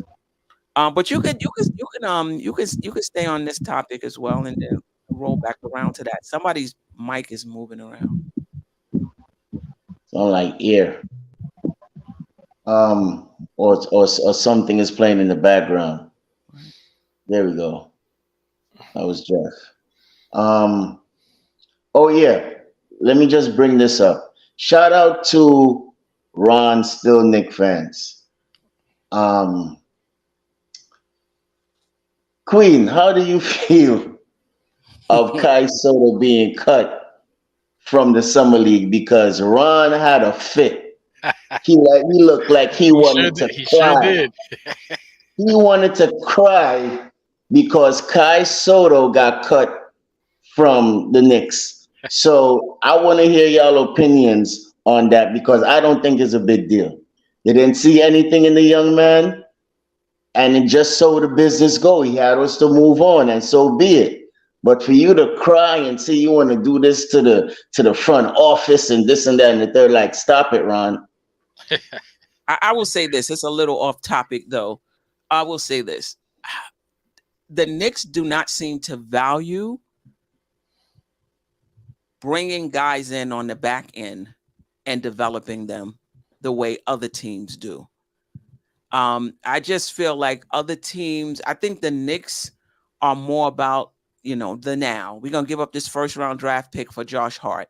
And I'm not arguing with that. We're going to give up, however many second round picks we need to get off of these guys because we need to free up the money from Brunson. I think that was a good move. But I just think they don't value bringing in, like, we couldn't get a better prospect than Jacob Toppin. Like last year, we couldn't get a better prospect than Trevor Keels. I would have liked to have seen Kai Soto in Summer League. Cut him after Summer League. Let's not acting like you got 50 people waiting to be on your Summer League team. You know what I mean? So I would have took a look at him. And I am a little disappointed that they didn't take a look at him. And I don't like the fact that these other teams, and I've mentioned this before, Dallas picking up Hardy last year, I forgot who they picked up this year. Miami picking up Jovic, I think his name is. I'm like, these good playoff teams still adding talent. Atlanta, after they came off that Eastern Conference championship run, still pick up Jalen Johnson in the draft, who fell to 20. I don't know. I just feel like the Knicks don't seem to value the back end, and maybe they feel like they have a lot of young guys already, and Sims and McBride and those, maybe that's it. But you can still upgrade those guys too. But Queen, let's just say, for instance, they were working him out just privately, just running drills with him and doing certain things, and they just see that he doesn't fit. Can that be a factor also too? But he doesn't fit. I mean, But that's what I'm saying, because we don't know. That's what I'm saying. We don't know. So it could be. It's not. I don't think that we don't value the people on the back end, because we drafted second rounders. We got a second rounder that's starting on our team right now, and that's Mitch and McBride and whoever, then and Jericho Sims. So I wouldn't agree with that statement to an extent, but at the same time, it's something that they probably didn't see in him. Yeah, That's but all I'm I'm saying. just saying in general. I just feel like, it doesn't seem to me that they don't value the back end. That's just me. That's just me. I just felt like last year you come out with Trevor Keels. Like, there wasn't a better prospect than Trevor Keels. There wasn't a better prospect than Jacob Toppin. I mean, I'm not sure. The front office say they like how Keels is progressing. So, and I find that very hard to believe when the front office coming out with a statement like that. That's what I'm saying. I have to see these guys in summer league and see if this thing is for real. All right. Well, back to the top. Anything else? Yo, Shout out to Ron Stoney fan, and I heard that show where he was really discombobulated about Kai Soto not having a chance with the New York Knicks. Man, he's in bad shape. But Queen, I'm gonna say like I said in the last show, right? Since last summer, they like all every team's been looking. It's not just the Knicks. Last summer, nobody picked him up. Yeah. This summer, I think maybe Orlando's giving him a summer league. I mean, listen, and he's working out for all these teams, man. It's not they don't see anything in him, so it's not just us. So somebody would have picked him up already, right? But Ron is saying not our summer league roster is not that good. Why not give him an invite? You don't have to do anything. Just because somebody plays on your summer league team doesn't mean that you have to play. It's not like our summer league team is stacked. So, I mean, I get it. I get it. I mean, we talked about this Thursday, right? Like the Knicks didn't move in to just get like one player in the draft, but they onto something else. But let's see if it materializes. Steph, do you think that some of it has to do with the fact that summer league is more of a guards game anyway? Maybe. I mean, maybe they felt like, yeah, well, we already are 3 deep at center. They're probably not going to roster a 4th center anyway. So why take the time and give the guy a camp invite when we can look at a guard who's probably going to get more touches and be more active just because of the style that of the games that they are. Nothing against Kai Soto, but it's just more of a guards game, and maybe they just feel like let's get a better look at some of these wings and guards, because those are more positions of need for us at this point anyway. I mean, even if you like Kai Soto, is he going to supplant Jericho Sims? And Jericho Sims is situational as it is. Right. D977 said we deep at guard too. Yeah, I mean, yeah, I definitely hear you. I'm not high on Sims though. Yeah. Nah, I'm not at high all. on Sims. I would like them to have a more versatile center in the pipeline than Queen. Sims. Queen, you've been saying Sims stuff. You've been saying stuff like you begging for tomato. I know. Sims is a power forward. He's not even a center. Real talk. I like Roby. You got Keels, Jeffries, Roby, Washington Jr., and whoever else is Roby going to play? He's been in the league like 4 years already. He's playing in summer league? I don't think so. I hope so, because I need to see him too. Also, they said Jokovitis might be over here too. I still don't understand that pickup, but I know you guys tried to explain that to me the last time, but I don't get it. Well, I mean, that's what they're saying. Let's just see if it happens. Well, Rokas, I understand. Rokas was a drafted stash asset. He had a contract overseas, so he couldn't come over right away. And, if you end up needing to part ways with Deuce McBride for whatever reason, maybe in a trade or something, you have Rokas over there. And if you have a spot available for him, this is a guy who played well internationally. And, do I think he's going to be a starter? No, but I think, third guard off the bench role, that kind of role. Not third point guard depth-wise, not third guard off the bench. Sorry, I misspoke. But so I kind of understand Rokas. I mean, it's just asset management.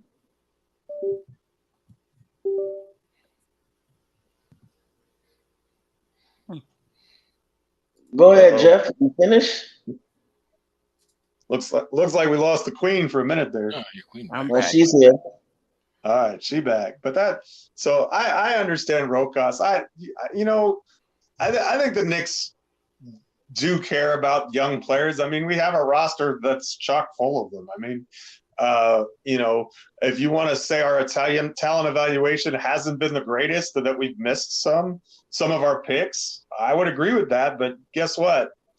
There's no general manager that's 100% on their picks. You're going to miss on some. And we have a good stable of young players. And right now, our problem isn't our stable of young players. Right now, our problem is how to find an upgrade to the starting lineup because our young players aren't ready to take the next step. And a lot of our other players, like Randall and Brunson, have put us in a position where if we make the right move, we can be right there. The NBA is wide open. And if you can make a shrewd move, and DJ Shuttles almost talked me into getting Paul George because for 2 years, because look, that's really the Brunson window anyway, because after that, you're going to have to re-up him for a max. At that point, that's when he's got his player option, which he's going to decline, and he's going to become a free agent. They'll probably re-sign him, but it ain't going to be for $25 million.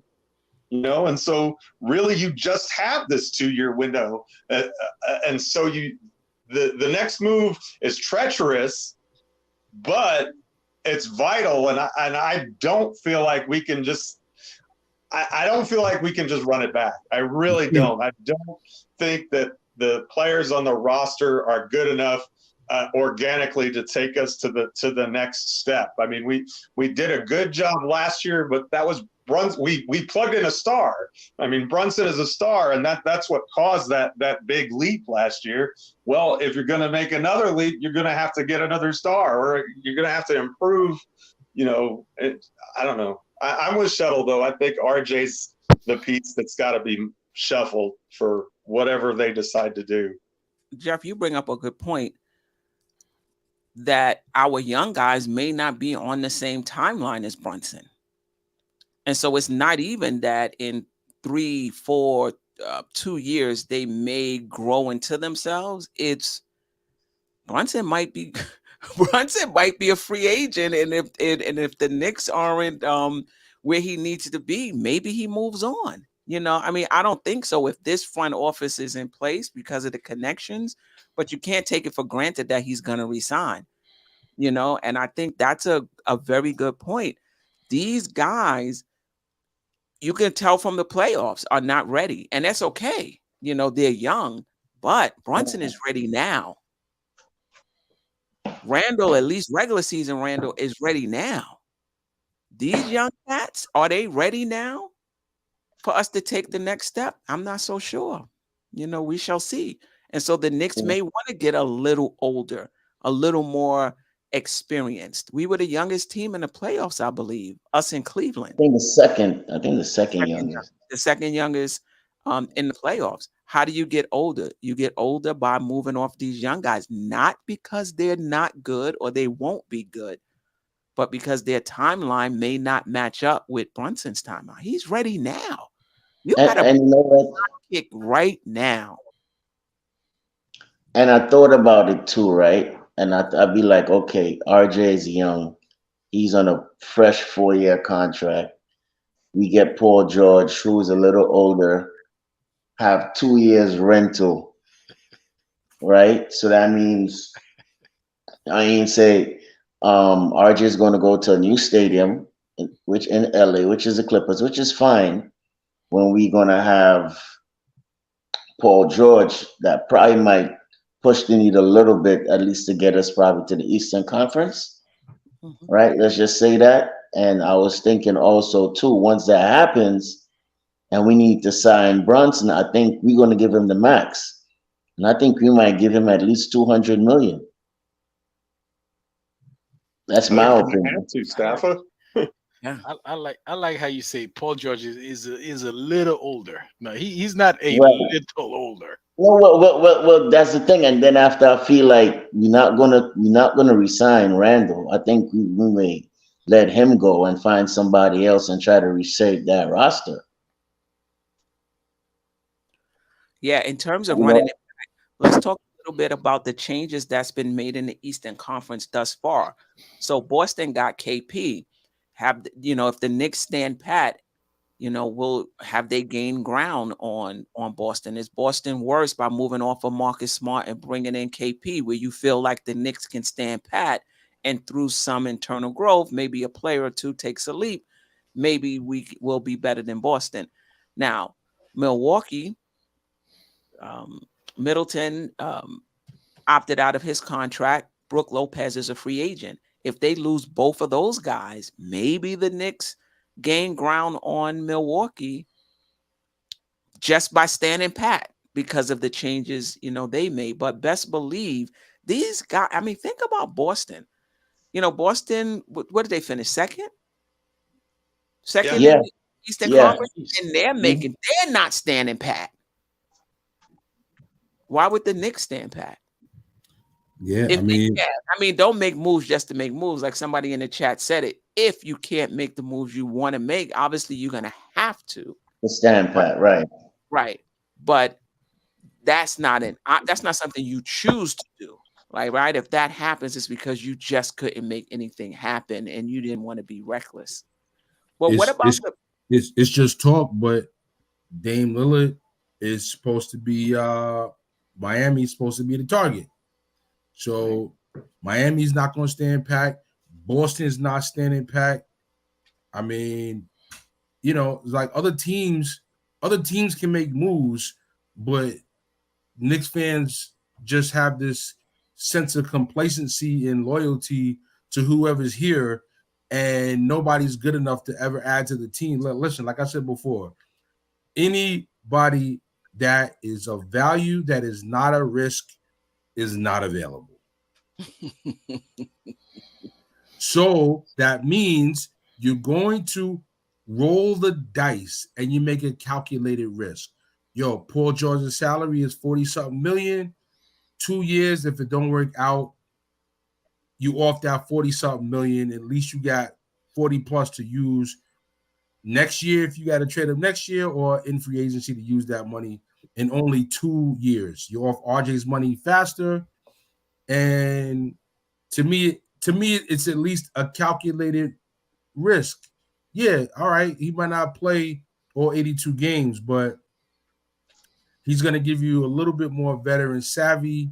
And I just think a player like Brunson is going to feel more comfortable with Brunson. And just like Randall was more comfortable with Brunson, Randall's also going to be more comfortable with a guy like Paul George to be like, all right, I don't got to get the ball and make the play. I can give it to PG for a couple of plays and let him do his 1-2, and I can stand to the side. And to piggyback off your point, Shuttle, think about it this way too. We were paying Rose $14 million to sit on our bench and do nothing. We were paying Fournier $18 million to sit on our bench and do nothing. We were paying RJ about $10 million, but that goes up to about $20 million for next year. So you're between those three players, 24. You got 25 even. So you got 25, 18, and 14. So that's $57 million going out in one form or fashion, and you're bringing back 45. Jeff, you're actually Jeff. You right now you're doing calculus, and Knicks fans are doing, they're doing basic math. You're doing calculus, and Knicks fans are not ready for that level of logic and breakdown. But I think that's an amazing way to put it. You got two players that are playing 0 minutes, making $32 million, and you're getting rid of one player, and you're getting rid of all three for one guy that's going to come in and make less than the three of them combined. So, I mean, if nothing else makes it a winner, those numbers right there should make it a winner. Salute to you, Jeff. But Shuttle, let's be real here with this Miami thing. I want to touch back on that. You really think Dame going there gonna get them any closer to a championship, bro? Like, you really think his window is like not closing? You still think he has a chance to win with that team, bro? Yeah. But Miami's window is right now. Miami went to the finals. It's not 2 years from now. Their window is right now. Yeah, you put Dame on that team, Dame, Butler, and Bam. And whoever else get you get them undrafted guys who all of a sudden can play. You get to keep Gabe Vincent. You get to keep a couple of these other guys. Yeah, they still got to sign those guys. And how much do they want? But they don't. I mean, in my opinion, if Giannis didn't get injured, I still think my Milwaukee would have won that series. But That's just me because you Giannis gotta have a little luck. Yeah, You but gotta have a little luck to win. okay. That Stafford, same thing RJ was saying. did he Stafford. miss? How many games did Giannis miss? 1 game, 2 games? They beat him with Giannis in the game. Yeah, but he was still injured though, Queen. He was still injured. he had a 30-point triple double and they lost. It wasn't like he was in there putting up 10 points and 3 rebounds and barely getting up to. He had a 30-point triple double in one of those games. And they lost. I still think sometimes you need luck to win, and they had luck on their side. A lot of luck. Same thing with Atlanta a couple years ago. Even RJ, you remember you said you wish that if we had a chance to win, you wish every single team got injured. Didn't you say that? No, I didn't say. I said Yes, anything you can did. happen. No, Yes, no. you did. I said Yes, anything you can did. happen. Yes, you did. I Yes, don't. you did. Queen, do I ever wish anybody get injured? I've never done that. Yeah, But I've said anything can happen. Like a little twisted ankle here, like a little tight. So that's not getting injured. That's not getting injured. But that's not wishing it upon them, though. That's not. All right. No, but That's just my opinion, though. That's just me. But that's exactly what happened. I mean, you could. So you said that about Giannis, but you could easily say, well, if Julius Randle didn't get injured, maybe they wouldn't beat the Knicks. I feel so too. I still feel so too. I still feel like that. Or Emmanuel Quickly didn't get injured. Maybe the Knicks would have beat him. But like I said, there's always a little, always a little injury come playoff time. This time it happened to us. And I've said it would happen. It would happen. We might have gotten lucky where it happens to the other teams, but it happened to us. Let me get to these super chats. Shout out to Greedy Grizz. Appreciate the super chat. Are there any teams that's deep with young threes? Threes. Just snipers on that team. I think the Pelicans have to make a decision. I think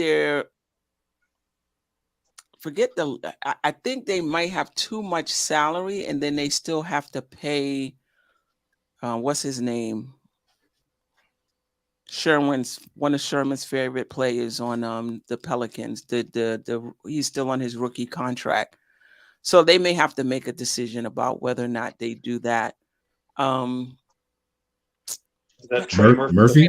Trey Murphy, yeah. Yeah. Yeah. I don't know. Now but now if you could somehow pull a move and get Murphy, oh my God, that would be amazing. Oh my God, that's another player I forgot about. Ooh.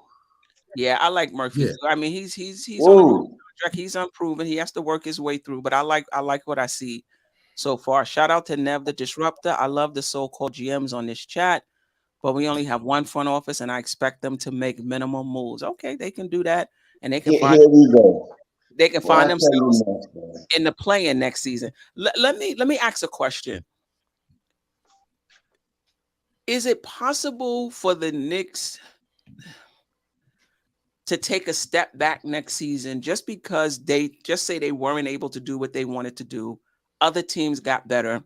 They take a step back because a lot of us are feeling that the natural progression is to the next year move past the second round. I don't think that's guaranteed. I think the Knicks were a bit lucky themselves. So just what they were able, they ran up against Cleveland in the first round. Cleveland clearly wasn't ready. I think that first round matchup really helped them. Now, don't get me wrong, we took it. But the Knicks are not a real good shooting team, and Miami clamped that middle down and basically said, if you're going to beat me, if you're going to beat us, you're going to beat us from the outside. So the point I'm trying to make, it's possible the Knicks take a step back next season. Do you think the fans are you okay with that? And just feel like that's just part of the process because we weren't able to do what we what we wanted to do, or are you feeling like that would be a failure if the Knicks don't make it to the Eastern Conference Finals next year, move past the second round? Considering all of the assets available, 100 million draft picks, and some talent That's losing value. The better the Knicks get, those draft picks are losing value. And you combine that with some talented young players, quickly, RJ, Obi, to a lesser degree, even Mitch. You got enough talented players and enough assets that you should be making a move. If you don't make a move, that would be actually more disappointing than the disappointing season that there is to follow. Because if there's no upgrade to the team, running it back will not be more successful than what happened this year. You talk about luck, Stafford, you're going to need the four-leaf clover.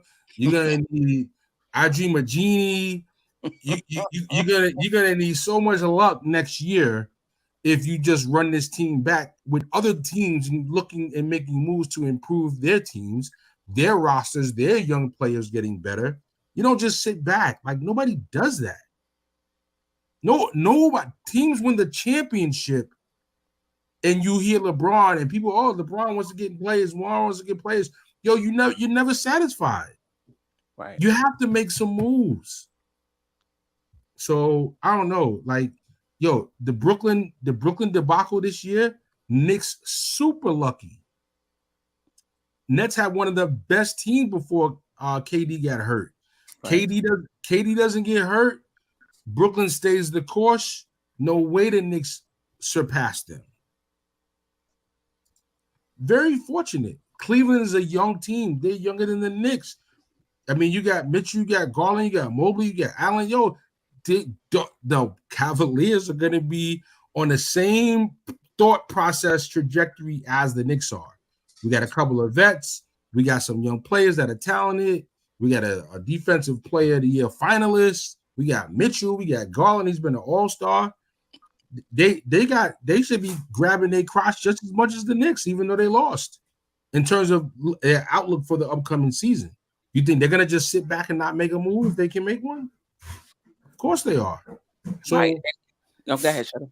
So if this team doesn't make a significant move in the offseason, a disappointing season will be to follow. And I won't be disappointed in the team. I'll be disappointed in the management for not making a move to enhance it.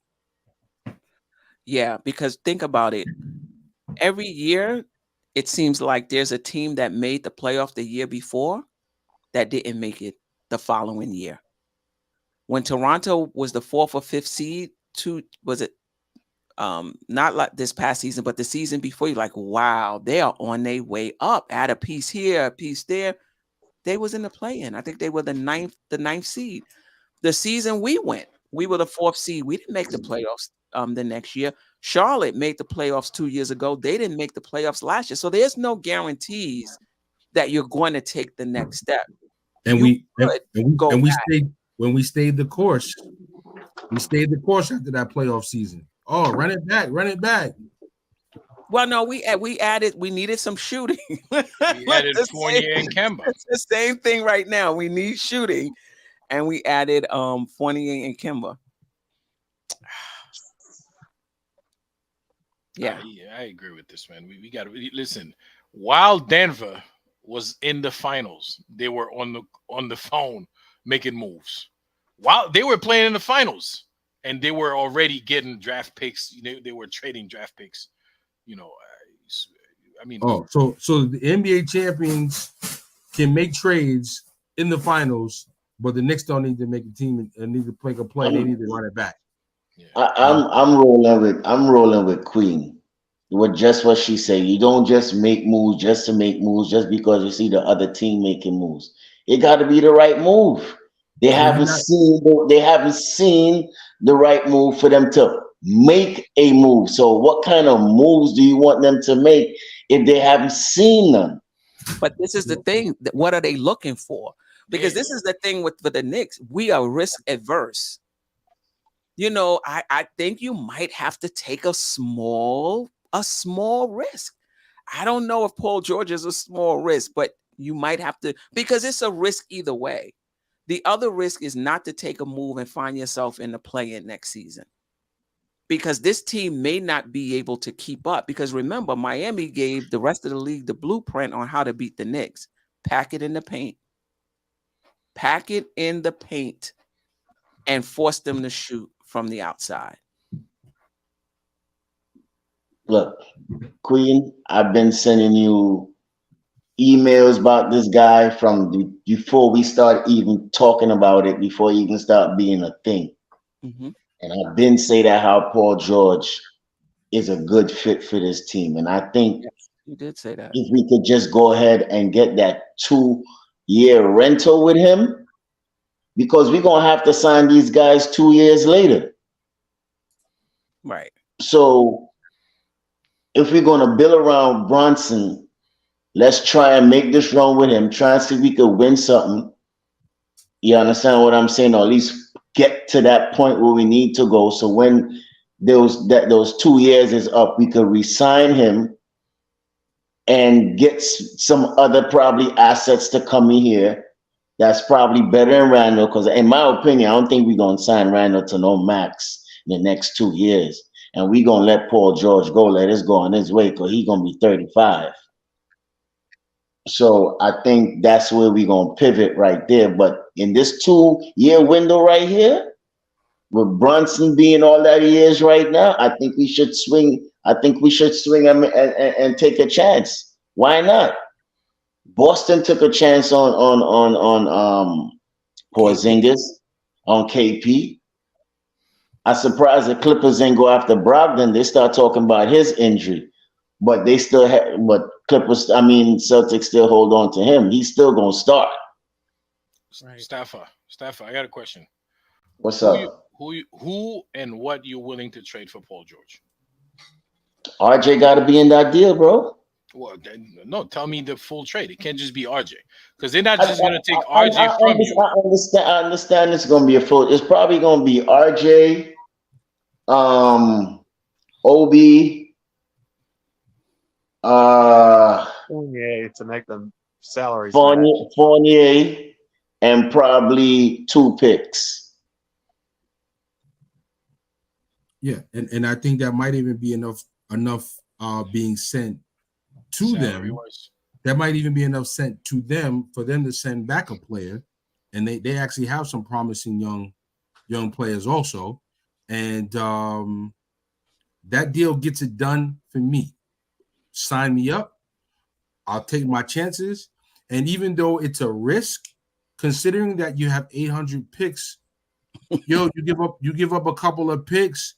The deal doesn't work out, you still are in position, and you don't, what we were saying last year about Mitchell and the deal, you don't want to leave the cupboard bare after you do the deal. If you only give up 2 picks, you're still going to have a plethora of picks to choose from. And not for nothing, if Brook Lopez leave and Middleton leave, hold on to that Milwaukee pick. That could be something in 2 years right now. It's starting to look a little bit more promising than I thought. No, that's going to be something either way. No, because you want them to be good. You want them to be good. Yes, stop for protect. You want them to be good. That way they don't fall within the first 4. Because I don't want them to be too good. Like you could be 6, 7, 8, 9 good. Well, yeah, but you don't want them to be crappy. You don't want them to get the 3rd pick, then you lose that pick. Right. If they're real crappy, they're gonna right. As long as Giannis is anything with Giannis on it. Yeah. But this is the thing though. It could fall apart. That's what happened with Washington. They blew it up to keep their pick. You lose Middleton, you lose Brook Lopez. If Giannis start asking out, there's that pick. You know what I mean? If he feels like Middleton is not here, Lopez is not here, I got a rookie head coach, what are we doing here? Okay, but I'll say this though, even if it's a doomsday scenario and you're having to move onto the Kumpo, you're still going to be able to bring in a king's ransom worth of assets for one of the top 4 players in the league. Look at what Brooklyn got for Kevin Durant. I mean, I'm not saying that Milwaukee can trade him and be amazing, but to be that pick's only top 4 protected. You have to be pretty trash to be in the bottom 4. Yeah. I mean, it's possible, but it's not likely. That pick is almost, I'm real confident saying that pick's going to confed. I hope you're right. Paris Duggar, I think Tibbs is in trouble. He really jeopardized JR's career by playing him that injured. I think Obi's brother here is a hint Tibbs is in trouble. I'm not sure about that, but I hear you. Thank you. I appreciate the super chat. I met Paris Duggar at the draft party. Nice guy, great energy, but Tibbs would have had to drag. JR. I'm thinking of Brunson. JR. Okay, got you. All right.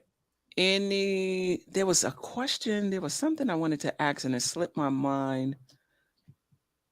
It slipped my mind that quick.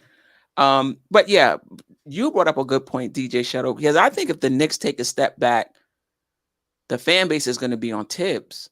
But you made a good point. No, the front office. What did you do? What did you do in the offseason? So that's a good point as well. And you already know Knicks Nation Tibbs is the #1 scapegoat. What? That's not how it works in the real world, though. The coach's gonna take the brunt of it. The coach is gonna take. And then people already hate him already. It ain't no doubt about it. They want him gone now anyway. Well, yeah, So, I want him gone. I don't hate him. Doesn't make a difference. I don't hate him. I like Tibbs. I really like Tibbs. You hear Stephen A. went on big TV talking about Tyronn Lue should be the coach now, and they should let Tibbs go. I mean, look. If it's in the city, the fans is saying 27 games a season at most before Tibbs got here. The worst we've done under Thibodeau was 37 wins, and in 3 years, and everybody wants to run him out on a rail. This I don't understand. That doesn't make sense to me. Jeff, what I understand? We just had our most successful season. I don't understand how ESPN allows this guy to go on the air and ask for Thibodeau's jobs. To me, that's crazy. That's insane that a network of this size is allowing this to happen. Having said that, I don't mind if they. I think Thibodeau. I don't think he could take the team any further. We discussed that on the show. I don't mind him gone, but for this guy to go on that platform to literally call for the man's head, that's crazy. Well, how could Tibbs not take the team and get the coach the roster? If you have a roster, the best time to evaluate a coach is if they have a winning roster. Then you can evaluate the coach. Queen, and you know what they're gonna say? They're gonna say he's a regular season coach. Right, but that's okay. He cannot adapt even if you get the players. So I mean, we could go through this all night, all day. They still gonna hate him. Discussion. Because people are projecting. Oh, I don't see it happening. Let's get the roster first. Let's get a balanced roster. Then we'll have a better idea. We can. I'm fine with Tibbs. You have players that can shoot. Tibbs looks like a genius. He looks like a genius. If we knock down a few more shots and we make it to the Eastern Conference Finals, Tibbs made all, because this is how it is. When we lose, he didn't make any adjustments. When we win, he made great adjustments, and we love what he did with the rotation. That's not always the case. Sometimes he doesn't make adjustments, he wins. Sometimes he makes adjustments, we lose. But that's the narrative. And when you ask for specifics, well, what adjustment wasn't made? Nobody can tell you anything. Just that we lost, so that means adjustments wasn't made. Get Tibbs some shooters, have a more balanced roster, and then we can, in real time, we don't even have to extrapolate. In real time, we could talk about what he's doing and not doing with a balanced roster.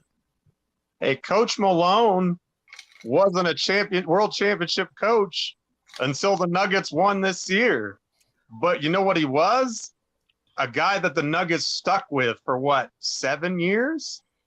There's something to be got fired after he said it. He could have got fired after 1 or 2 of those seasons. Look, continuity is important. And especially if you're looking to make a roster move, which we are, and shift that a little bit, but you're going to have at least 5 or 6 of those core players who know the system and are familiar with it. And you have the same system and the same coach and the same philosophy. And that stuff matters. Look, that's what culture building is about. It's not about changing coaches like you change your shoes or your underwear. You gotta have, if you have a coach that you believe in and he fits with what you want to do, and obviously we do, the fan base is much more down on Thibodeau than the front office is. Now, there was a point when we were 10 and 13 where I'll say that Tibbs was on pretty shaky ground, but what did he do from there? He adjusted the rotation to 9 people. He took the people who needed to get out of the rotation, and they started to win. This is the guy we were asking to make adjustments. Are those not adjustments? Is that not what we asked him to do? And then we won 47 games. Not only that, we won a playoff series. Did we choke in played Miami probably better than anybody? Yeah. You see, they don't look at those small things, you know. As you say, Queen, they just say we lost and it's Coach Tibbs' fault and he make adjustments. His rotations was this, his rotations was that. Nothing. They just want to be too old. He can't adjust to the modernized NBA. All this crap they be saying. Right. But this is the thing. People, Keith Turner, you don't just play 9 guys. When we was playing 10 guys, we was losing. We started winning when we played 9 guys. Now, if we play 10 guys, are you ready to play? So if you're playing 10 guys, that means you got, for example, you got Quick at the 1. You got, let's just say, say you got McBride at the 1. You got Quickly at the 2. You got Hart at the 3. You got Obi and Isaiah Hartenstein. How many minutes is Quickly getting sharing minutes with Grimes? They're getting like 24 minutes apiece. How many minutes is Hart getting behind RJ? Unless they're going to do a minute share at 24 apiece. If RJ getting his usual 32, 34 minutes, you're paying Hart for 16 minutes a game. That's Queen. the thing. When you go to a 10-man rotation, you're limiting minutes. You go to a 9-man rotation, these guys can get a bit more minutes.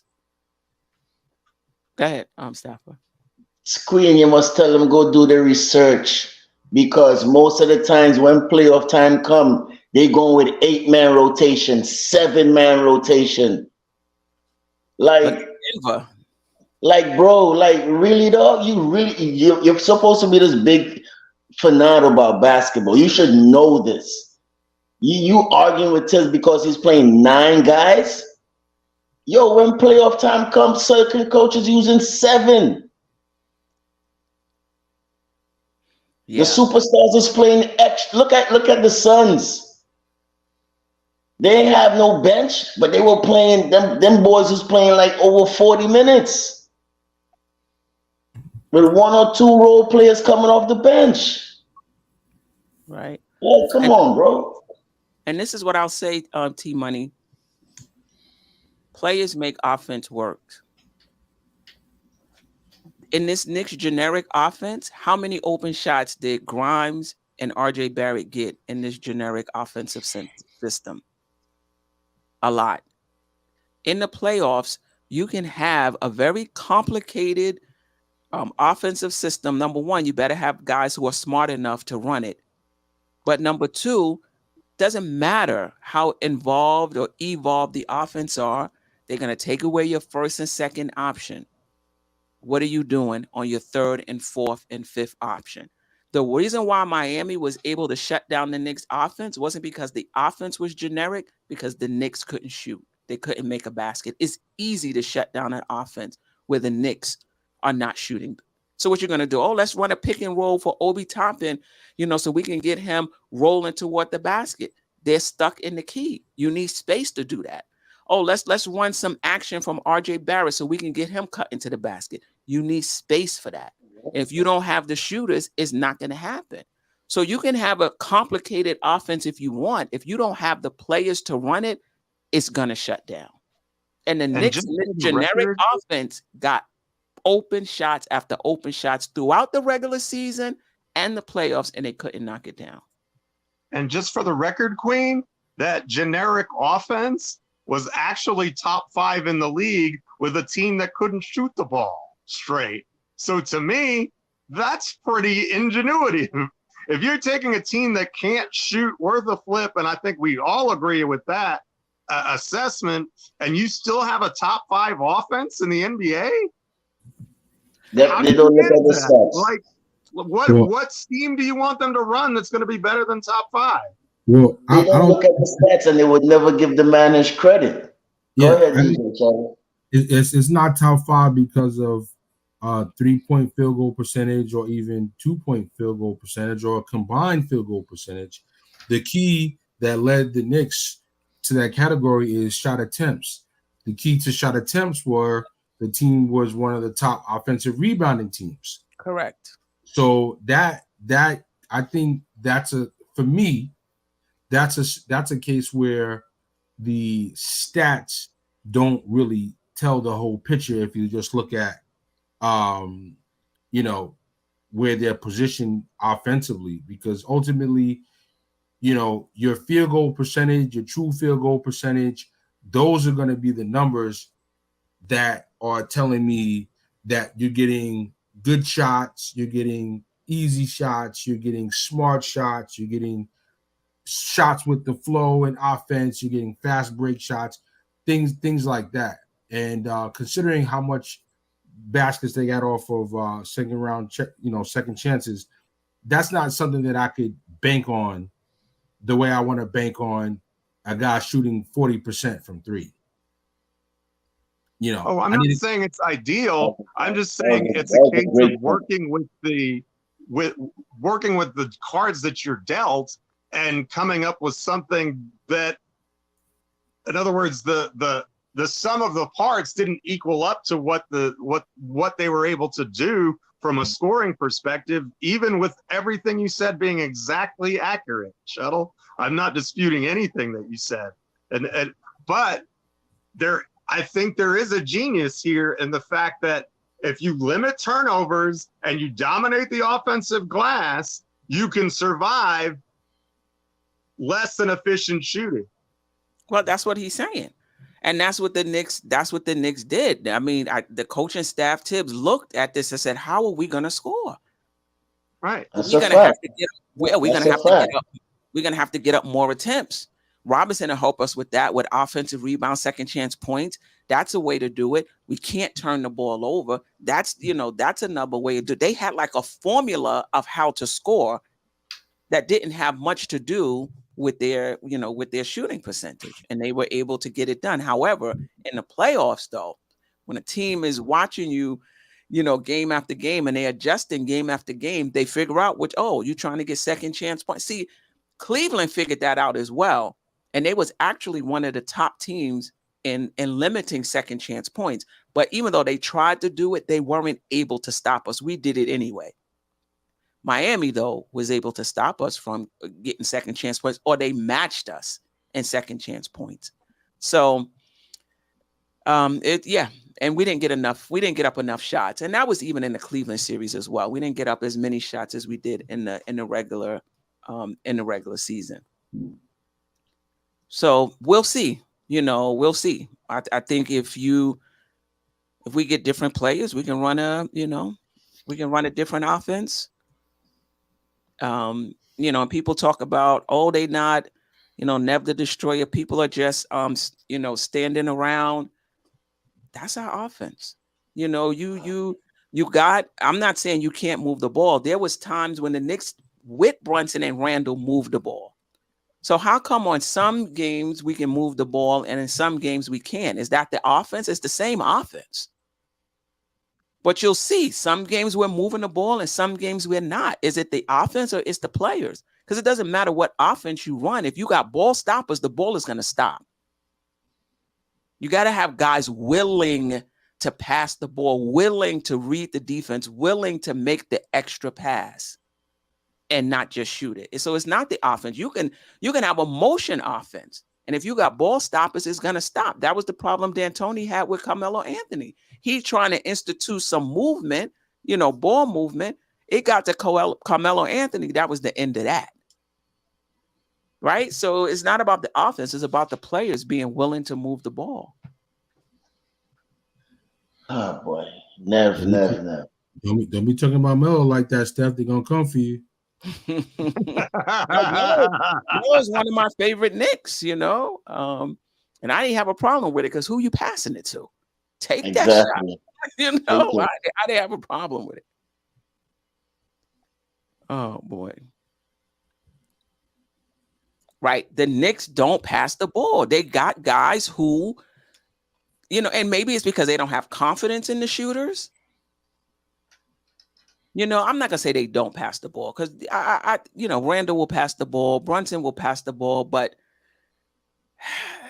I think we just need different type of players on the team. That's all. Randall will throw the ball. If somebody catch it, they call it a pass. But if somebody misses it, he will throw a 90 miles per hour pitch. Hopefully somebody will catch it. Nah, he definitely be wild with the fastballs. He do.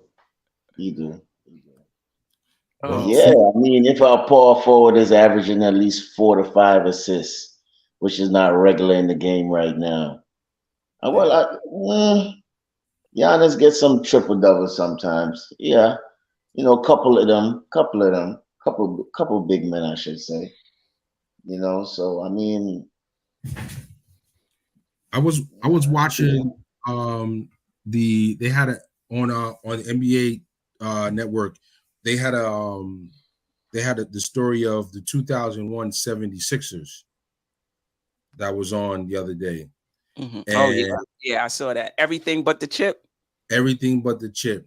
So what they showed that really stood out to me, as I saw someone in the comment mention about Tibbs and adjustments, and is Allen Iverson was just so disappointed how they lost the first game at home, and Larry Brown was like, "Listen, don't worry, we're gonna be more prepared for the next game," and came back, and I mean he didn't get into the specifics, but he said, he had us just so prepared how to counteract the defensive strategies that they were looking to implement on us, and they did exactly what he told us they were going to do, and we did exactly what the coaches told us to do, and it worked. And it ended up working, and that was the difference in the whole series. And he was like, that's when I realized how great of a coach Larry Brown really was. So an ass, but go ahead. What was that? I said with his whining ass, but go ahead. Yeah. So Larry Brown, I mean, he's he kind of got like a Kanye West kind of twitch, like genius but crazy. You know what I mean? Oh my God! Always crying in the press conferences. Well, listen, post-game press conference. Yeah, that's what it was back then. You got to get the advantage with the refs. God. But I want to say this, Jamrock, once you're down the playoffs where a team only has to scout your team, that's where you either make your money or get exposed as a coach and also as a team. Because if you don't have the pieces and you got players that didn't show up, what do you expect Tibbs to do? IQ doesn't play the way he played in the regular season. Grimes doesn't play the way he plays in the regular season. Randall is injured and or doesn't play the way you expect in the regular season, and we still took Miami to 6 games. Come on. So yeah, coach can get exposed, but players can get exposed too, and your entire team can get exposed. How much heat did Quickly receive for his lack of performance? Not much. Nah, it was kind of quiet on the quickly tip. All the people quickly this, quickly that. He had a great season, but it was real quiet. But Shotgunner, where you at, Shotgunner? it was real. It Call was him out. real. Call him out. That's my guy though, but he on that quick tip, man. He better than Brunson. He was saying that well into the season too. Yeah, and I was real quiet, but you did hear a lot of it's Tibbs' fault, it's Randall's fault. You heard that because you always hear that, but it wasn't Quickly's. It wasn't Quickly's fault. You know, it wasn't Mitch's fault. You know. Oh yeah, it's Mitch's fault too. He can't shoot. Well, no, it was Mitch's fault because Mitch wasn't getting the rebounds. It's like, yo, the playoffs, just to that person's point. That point is accurate and dead on. Yo, when the playoffs come, this is when you show. To me, this is what defines who you really are. Yep. So this is where you get found out. I needed, and I said this. I needed Mitch to go to 12 rebounds a game, 2.5 to 3 blocks a game. I don't care if Mitch don't got to score 16 points. Mitch can score 8 points, 10 points. I'm okay with that. But the rebounds, the blocks, the defense has to be defensive player of the year type caliber to be the player. I agree with that. I totally agree with that. That's my thing with Mitch is like, yo, Mitch could go. Mitch could go because, like, I just don't see the level of commitment to be great. You know what I'm saying? It's too many years now. Like, air balls at the foul line, you know, still shooting at 50s, no shot. All them summer league 3-pointers don't mean nothing to me. I ain't got time for that. I ain't got time for summertime 3-pointers. Somebody in the chat says, Knicks, make a deal. Let's get Taurean Prince. Who's he in front of? Who is he going to play? He could be a backup. He could be yeah, but who you trading for him? A backup? Like, who you trading for him? Obi? Like, I mean, if Obi can't get playing, like, who's he playing?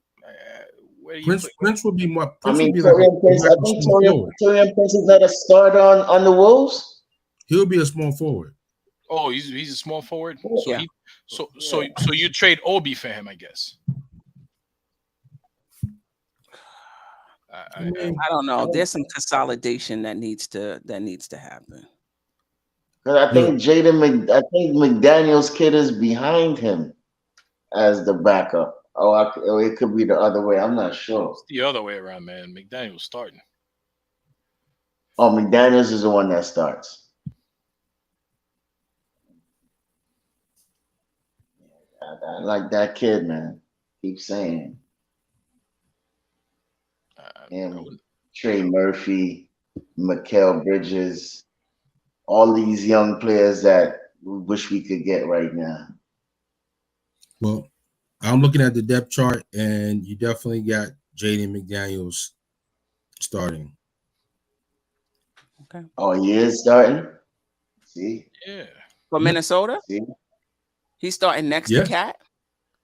Okay. Yeah. They got him right, small forward next to Cat. Yeah. Okay. Tell you, the boy is a beast, man. They love him over there, man. They're gonna resign him. Wish we could grab him, man. Yeah. So I'm in favor of moving Mitch so we could get an offensive center. Yeah, so McDaniels is like power forward / small forward, you know. Yeah. Emmanuel I Gons, think he was one of the better. Sorry, go ahead. Go ahead, you can finish. Yeah, no, Minnesota, they just had some injured players, so they would just kind of piece it all together at the end of the season, really. Because they traded for him from Charlotte. Charlotte, Bridges is available. He's got to be available. Well, they're thinking about re-signing him.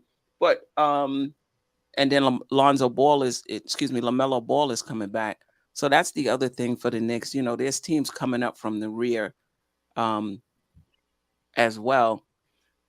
I think you can get Emmanuel Gons. I hope I said that right. Brings up a good point, because I was saying, if you got 4 players that can shoot, you can have one player who doesn't shoot, that well. And then I was talking with Freezy. Shout out to Uncle Freezy Blanche Tears, and he was saying everybody has to be at least a threat, particularly in the playoffs, because they can just really play that guy off the floor, where you just can't play him, because you could just use his guy to roam around and do different things. And really pointing out Gobert, who's a better player than Mitch, when he was in Utah. And in the playoffs, they couldn't play him. They couldn't play their best defensive player in the playoffs. I'm sorry. The other team may have went small, whatever it is, and just created, a mismatch. So, you were able to play Mitch, against Cleveland with Jared Allen, who's pretty much, the same type of game, limited offense. But in the other series, I think it's going to be hard, but do you think Hartenstein is enough? Because when you think about Boston, they have a similar situation, but they bring in Horford, in situations like that to kind of change it up so that they're not stuck and the opposition can't really take advantage of that. Do you think Hartenstein is good enough to be that change up for Mitch, or do you think that entire position needs to be overhauled? I said this before, man. I want Hartenstein to be that changer player. But we spoke about that the first beginning of the season when we discussed who was a better fit on the team. And one of the reasons why most of us said Hartenstein, because he could shoot the 3. Now these are one of the things that we don't. I could say probably all of us on the panel and some people in the chat would agree that sometimes Tom Thibodeau does not know how to utilize some of his players. And I felt like with a person like Hartenstein, he should have been out also on the perimeter making shots. But you see, he was doing it in some games, and all of a sudden he just stopped. He might have his little push shot, his, dunk backs or whatever may be the case. But I really felt like Tom should have used him as far as a threat and to stretch the floor so Randall and Brunson and RJ could at least have room to do what they needed to do. But I'm hoping that the organization and the team tell him to work on that particular shot, those 3-point shots, the corner shot, the top of the key shot, and have that in his repertoire so we could run some plays for him too, so we could have a different look when we bring in Hartenstein. That would be against Horford. If we was to play Boston, we'll counteract with him too and have him stretch the floor, and we could make shots like that. So I think Hartenstein can do it, but as if Tibbs is willing to implement those plays for him. Can he really do it? I mean, in the beginning of the season, he shot a couple of threes, but he wasn't very successful at it. Yeah, but he was doing it when he was with the Clippers. Am I right? Not right, Queen? If you want to pull up his stats right now, you could go ahead and look at it.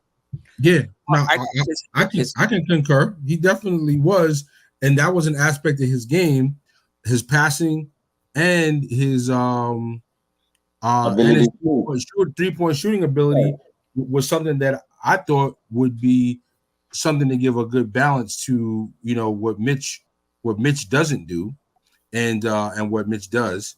And but it just was a bit disappointing. I think he had a little bit more freedom, and there's a little bit more flow to how the Clippers play.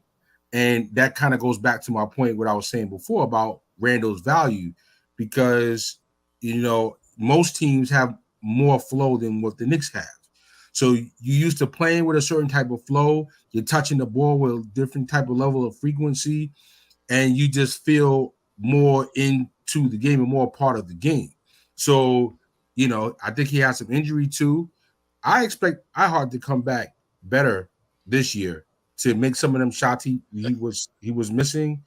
And I'm not saying he's going to be amazing, but I think I expect him to be better than what he was this past year.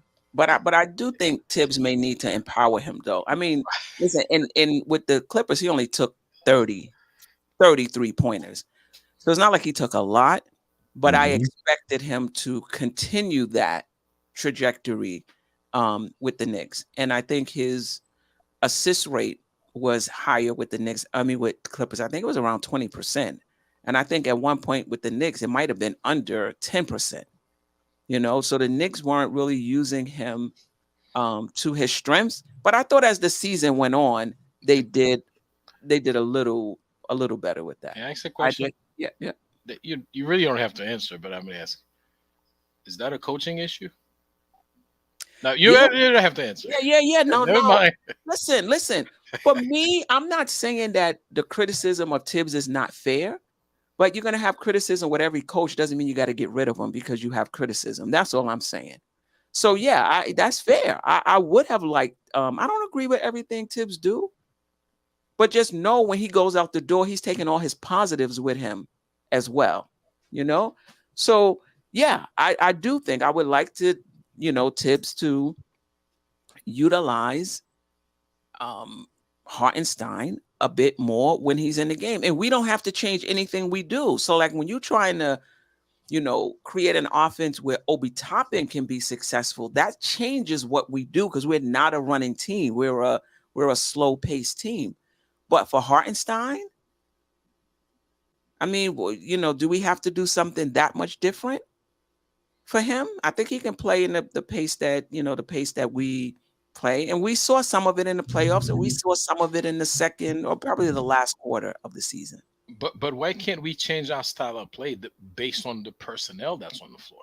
But why can't we be a slow team when we have a certain lineup on the floor, and then when we go to the bench, we play faster? Why can't we do that? Because who plays faster though? If you got Obi Toppin, the second unit. No, but not all of the second unit. So you got Obi Toppin in there, you could play faster, but you got Hartenstein. He's not busting up the court. And I do think the second unit plays faster anyway. And you got RJ Barrett too, who's not, super fast. But I agree. I think Quick can do it. I think Obi can do it. And then you got Hart. Yeah. And you got I think that though the team the player iHeart, right? He reminds me of, and this is just Tibbs, right? Coaches have styles, they have patterns, they have things that they like to do. I think there's no reason why he can't be in a similar way running the offense the way Noah was. Noah was like a point center. You put him at the high post, he's looking for the pass, boom, he finds the open player. I think that's Tibbs' system. And I think it caters for iHeart. I just don't think that it just was executed enough. And if you get more players moving without the ball, to me, that's the biggest, my biggest pet peeve on the team on offense is lack of movement without the ball. All right, cool. Randall's got the ball, he's dribbling. All right, that don't mean just stand there though. Still, find some place to go, do something. So, yeah, but I think with the style that Tibbs likes to coach with iHeart, I think, that's what we do already. And it just have to execute that better. Right. T-Money, if you think the Knicks are just a little better with Tibbs, I don't know how long you've been watching the Knicks prior to Tibbs. And you don't have to like him as a coach, and you don't even have to believe he should be here long term, but the Knicks are not just a little better with Tom Thibodeau. Any last words before? I'm sorry that fans are so unappreciative. That's my last word. It's okay if he doesn't take us to the next level. We talking about right now. Right now, the Knicks were one game away from pushing Miami to a game 7, and we talking about he's not the coach for the future. Yo, you coming off of government, you coming off of spam and government cheese, and now you getting fresh fruit from the market. Yo, Right. you I don't really know got why to even raising your blood pressure. What you say, Steph? I'm telling the queen why is she even raising her blood pressure. Right. No, I'm good. I'm just saying a little, a little I better. know you're good. Fair. Let's be, let's be fair. And listen, you guys take an opportunity during the season to go on these other chats. During the regular season, before Spoelstra hit that streak, they was complaining about Spoelstra in Miami. They was complaining about Budenholzer before in Milwaukee. They was complaining about Nick Nurse in Toronto. The fans complain about all of these coaches because when you're watching a coach up close and personal, game in and game out, you really get to see him for what he is, and you really get to see the positives and weaknesses, which you can argue is just the coach's philosophy.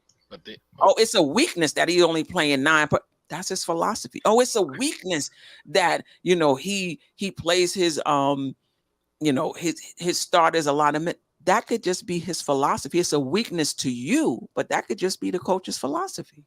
Queen, all the coaches you mentioned got fired though.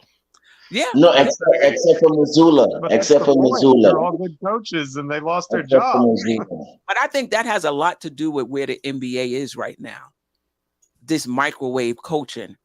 Because Spoelstra could have got fired by now. Malone could have got fired by now if they operated under those same criteria. But no, they had one of the worst records in the NBA. Mm-hmm. They're not in any danger of getting fired. Yo, it was. I think Boston was even an uproar with Missoula too. The way how he was coaching against Miami, they wanted to get rid of him. Listen, man, he might have got fired if he didn't come back to make it to game 7. Right. He might have got fired, man. Yeah, right. I said when Let me just say this. T-Money, I've been watching the Knicks for over 40 years as well. I've been watching the Knicks since 1982. So we can talk about teams making great jumps in less time than the Knicks, but what have the Knicks done historically? Since you've been watching them for so long, like I have, what have the Knicks done prior to Tom Thibodeau?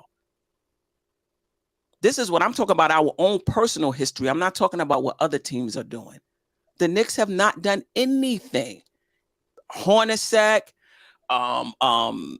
Fisher, Martin, Fizdale, all of these coaches, nothing. Let the guy fail. If the Knicks don't make the playoffs next season and you want to fire him, fine. Let the guy fail. My goodness.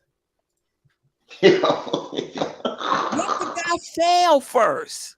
Yo, I'm in a club playing some reggae music in a place where it's not really a Caribbean vibe. So the people running the place come up to me like, yo, DJ Shuttle, like, listen, yo, this ain't really no reggae club like that. Then I said, are you looking at the dance floor right now? Like, how you fighting against success is the moral of the story. Right. What are we doing? What are we really doing here? Right. It's championship or bust. And then if you win a championship, yo, why had to win it in 7 games? Why they didn't win it in 5 games? Right. Yo, people, Knicks fandom will never be satisfied. It's only a certain portion of the fans know what's going on. Right. But the rest of them is like they live in a fantasy world, bro. Right. And those those coaches that got fired is because they didn't meet expectations. We're exceeding expectations. Nobody expected us to be the 5th seed. So come on, you're gonna fire a coach that exceeded expect. Wait for him to fail. then we could talk about firing. That's all I'm saying. Queen. My goodness. Queen get really emotional when you talk about them. No, but here what fuels the fire now, right? Here what fuels the fire is when the whole Obi thing came out. That even throw more fire on Thibodeau now. Right. Because coaches and players don't get into it in the locker room. Yeah, that's what I'm saying. They take things overboard just a little bit too much. Right. You feel me? And I don't even know what Obi Toppin is. I don't know. Listen. It was told that he wanted to play the second half of the game, and I think Tom never played him. I think that's was the argument. Yeah, I know, but I'm just Oh, okay. Yeah. That's not. Listen, Obi Toppin's problem is he's stuck behind Randall. That's it. And he doesn't play the 5 and he doesn't play the 3. It happens all the time throughout the NBA. There's no conspiracy against Toppin. There's no hate against Toppin. He's stuck behind Randall, and the Knicks need to move him on so that he can get his opportunity because they've made their decision. When there was Nurkic and Jokic, Denver decided to go with the underling, and they moved on from Nurkic and gave Jokic the room. In this particular case, they chose Randall. So now you got to move on. It happens throughout history, NBA history. 2 guys at the same position, at some point, one has to go. And Obi Toppin has not done anything to put pressure on Julius Randle since he's been here. I'm not saying he hasn't played well. I'm not saying he hasn't improved. I'm just saying he hasn't done anything to make the front office think, yo, we need to get off of Randall. This One guy behind him. Go ahead. One guy is a top 5 power forward in the NBA, and the other one is not. I'll leave you to guess which one is which. And we're not going to know until he moves on to another team. We had these long arguments about Kevin Knox, or these long discussions about Frank Ntilikina, and they went to other teams, and now we're able to say, oh, because people think our coaching staff and our organization don't know what they're doing until they go don't forget Cam. Until they go to another organization, and then that organization does the same thing. Now we respect it. Well, no, they didn't know what they were doing by drafting those players. Well, you never know how a player is gonna, turn out. You're hopeful, but there's no guarantees with the draft. Tom Thibodeau is against Cam Reddish. Tom Thibodeau don't like Cam Reddish. Yo. When he went into Portland, started the first game. Then after he started, then after he got delegated to the bench, then after the bench, Drake DMPs. What happened after that, bro? Where is he now? Correct. Come on, man. Make it make sense. Right. And Nev, no, management didn't choose Obi. Your management, you're over Tom Thibodeau. If you really want Obi, fire Tibbs. That's how you do it. So let's stop. That's why we have a dilemma. That's not a dilemma. The coach wants Randall. Management wants Obi. Management is the one that makes the final decision. You really want Obi, and you think that this is creating turmoil within your organization, then fire Tom Thibodeau and start Obi Toppin, or bring in a coach who believes in Obi Toppin the way you believe in it. This management would never. Let me tell you, if this management is choosing Obi Toppin over Julius Randle, and Julius Randle is not perfect, trust me, I see him for what he is, especially after this last playoff performance. Injury, I understand the injury. If the management would say, I'm going to move off of Randle and stick Obi in as the starting power forward, I would have questions. Never's a big Obi guy from since when boy, Nev. Now, unless you're telling me, because Randall is a go-to player and Obi is somebody who has to be set up. unless you're telling me that we have another go-to player at another position, and then Obi can continue in his position of being set up. Okay. All right. Now we could talk a little bit. But just straight up choosing Obi over Randall at that position without making any corresponding move somewhere else in terms of usage? No. Obi can't even create for himself. Yeah, Like Nev, come on, bro. You're my island guy from St. Kitts. Don't embarrass me, man. Please, don't do it. Where are the minutes for Obi? This is the issue. Obi is not a 5 and Obi is not a 3. And when Obi Randall, puts the ball and on neither the is floor, Randall. you see how high he dribbles the ball. Come on, guys. Come on. He's a power forward, and we need to find a place for him where he could be a power forward. He can't defend small forwards, and I don't see him getting by any small forward on the wing. Putting the ball on the floor and getting past a small forward, you think Obi Toppin can do that consistently to play that 3 position? Come on. Obi is the perfect backup player. Like the style of play that he plays is for a backup player. And I would have like serious reservations and concern and worry if he was the starting power forward alongside Mitchell Robinson for an extended period of time. Even though Mitch excels on offensive rebounding, he's not like superior on defensive rebounding. And Obi is not really reliable and dependable in the paint for rebounding. He's too busy trying to leak out to get a fast break and not crashing the boards the way he needs to on defense. People throw these stats up like, oh, well, in X number of starts, he averaged X number of points. Yeah, but he averages less than 6 rebounds in those starts too. Right. It's not good enough. And he's just not aggressive enough. And that's the crazy I like about Randall. Like he puts a certain type of tone in the game, a certain kind of energy in the game. And like Obi just doesn't have. I mean, Randall had that when he first came into the league. Kobe recognized that. He said, "Oh, nah," he responded like a grown-ass man. Like, that's how he's supposed to respond. He responded like Randall. So Kobe knew what kind of grown, crazy, aggressive, hardcore style Randall had, and you can't lose that and just put Obi in that slot because the team is too nice, the team is too soft, and if you don't have somebody with edge out there, it's a detriment to the team.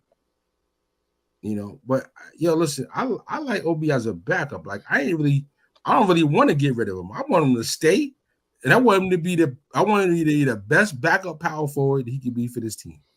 And he's a stretch 4. He's a stretch 4. If you're a stretch 4, you could put the ball on the floor a little bit. At the 3, they could just take you out of they could just take you out of the game at the 3 if you don't have the skill set to put the ball on the floor. Because basically, what are you going to do? Just stand out there for a catch and shoot opportunity, which is the same thing you're doing at the 4 position.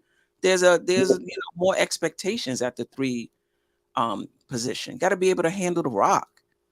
Jason Tatum, and Jaylen Brown will eat Obi alive. Just pause on that one. Just destroy him, yo. He has no lateral quickness to defend a 3. There's a lot of people those guys will eat alive. I mean, that doesn't say he's not good. Yeah. There's a lot of guys in the league that Jason Tatum and Jaylen Brown would eat alive. No, but we were just specifically talking about Obi. You talking about Obi, right. His lack of lateral movement that can't play the position of defending a 3. I mean, exactly what Queen said. We just gonna stand up in the corner and shoot 3s all day, right? Like, come on. You could get away with Josh Hart at the 4 because he can at least rebound the position. But I agree. I don't think Josh Hart is a 4 either. I think he's severely undersized at the power forward. I thought Tibbs was crazy when he said putting Josh Hart at 4. Maybe you can get away with it for a few minutes if it's a stretch 4, maybe. because he can rebound the position, but I don't think he's a for either. But you can steal minutes if you think a guy can do it for a little while. I don't think Obi Toppin is a 3. That's just me. And listen, no disrespect. We just agree to disagree. Yeah, we just agree to disagree. Anyway, any last words? Past 12. I wanted to do just a 2-hour show. And listen, we gotta institute a new rule. You can't get more minutes on the show than you get in the game. That's it. You can't get more minutes on the show. We talking about you than you get in the game. I think OB averages like 17 minutes a game. We got to put up a timer. We can't talk about you for more than that. Queen, that's the Frank Ntilikina rule. Like 2 minutes in a game, and sometimes he play in a game, and we talking about him for like 30, 40 minutes. No. Yo, Good that's rule. crazy. Good rule. Yeah. Yo, peace and love to everybody out there, man. Just stay safe. You know what I Amen. mean? Thanks for having us, Queen. Great show. As usual. Yeah, we'll be back. This is the monthly Queen's Court off season. I will be back sometime in July after the Knicks, make some moves, and even if they don't make moves, we'll be back in July, to talk about it, and hopefully, Obi Toppin get an opportunity to fly, because if he, and I think Obi Toppin, don't get me wrong, I think Obi Toppin can play in this league. I just think the way we set up, he's just not that fit. So, but I hope he gets an opportunity to go somewhere where he can really play, and show off his skill set, because we saw him. I seen him put the ball on the floor. I saw him attack a closeout. I saw him create a shot. It was just once or twice here or there. I mean, he has to prove that with more time. That's not just something he's flashing, right? But that's something that's a part of his game that he can do game in and game out. But he's not going to get that opportunity here. It's not a conspiracy theory. It happens all over the NBA historically. He'll get his opportunity. He'll get his opportunity, and hopefully he'll make the most of it. And I wish him the best. But I'm really tired of talking about Obi Toppin, and the quicker he can get out of here, so that we can move on and start talking about other things, the better. When is the next audio podcast?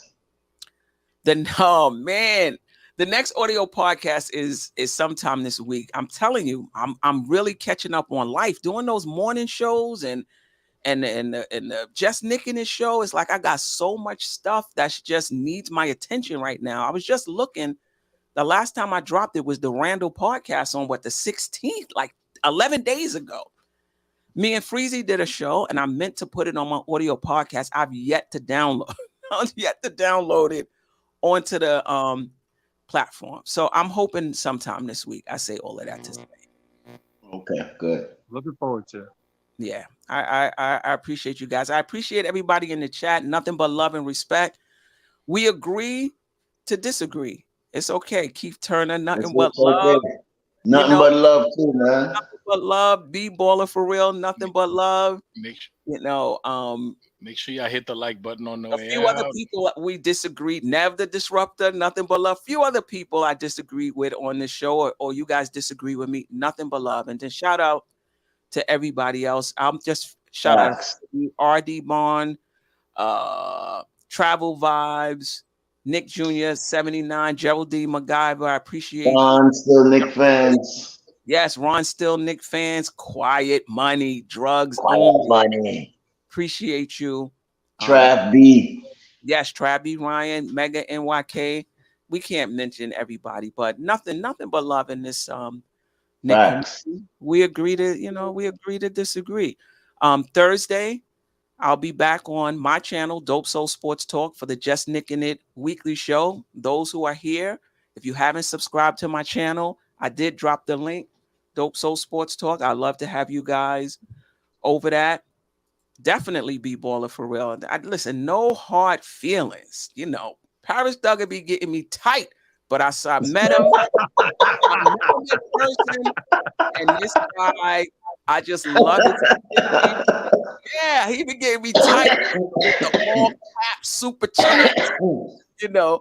But I met him in person, and just a really, really good Oh boy. Woo. good dude. And we was just sitting there chomping it up, you know, Just eating and vibing, for real. having a good time. But y'all know Paris Doug can get me tight in the morning during those morning shows. But nothing but love, Paris Doug. I appreciate you. All right. I guess we are out of here. Ajay, DJ Shuttle, Jeff Clafter, Stafford Don. I appreciate you rocking with me. And shout out to Simeon Russell, the creator of this channel. I appreciate him.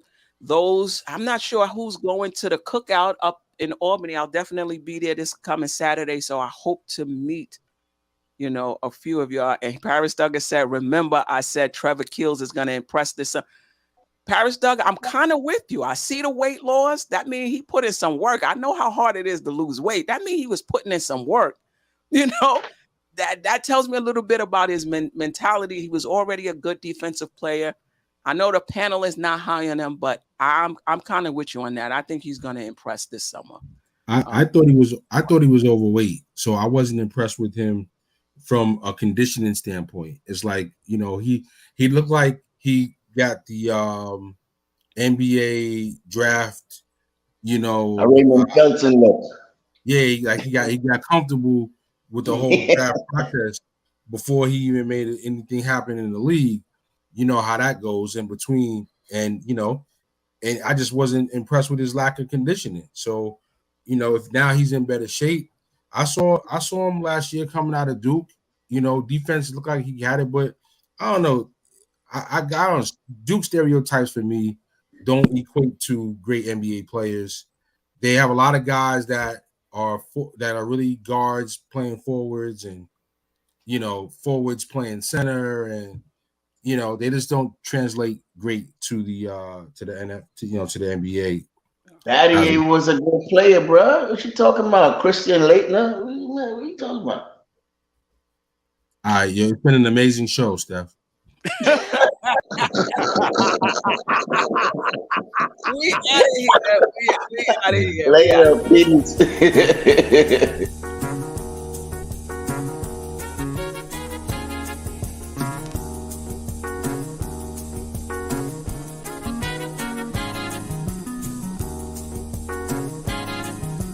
That's the G.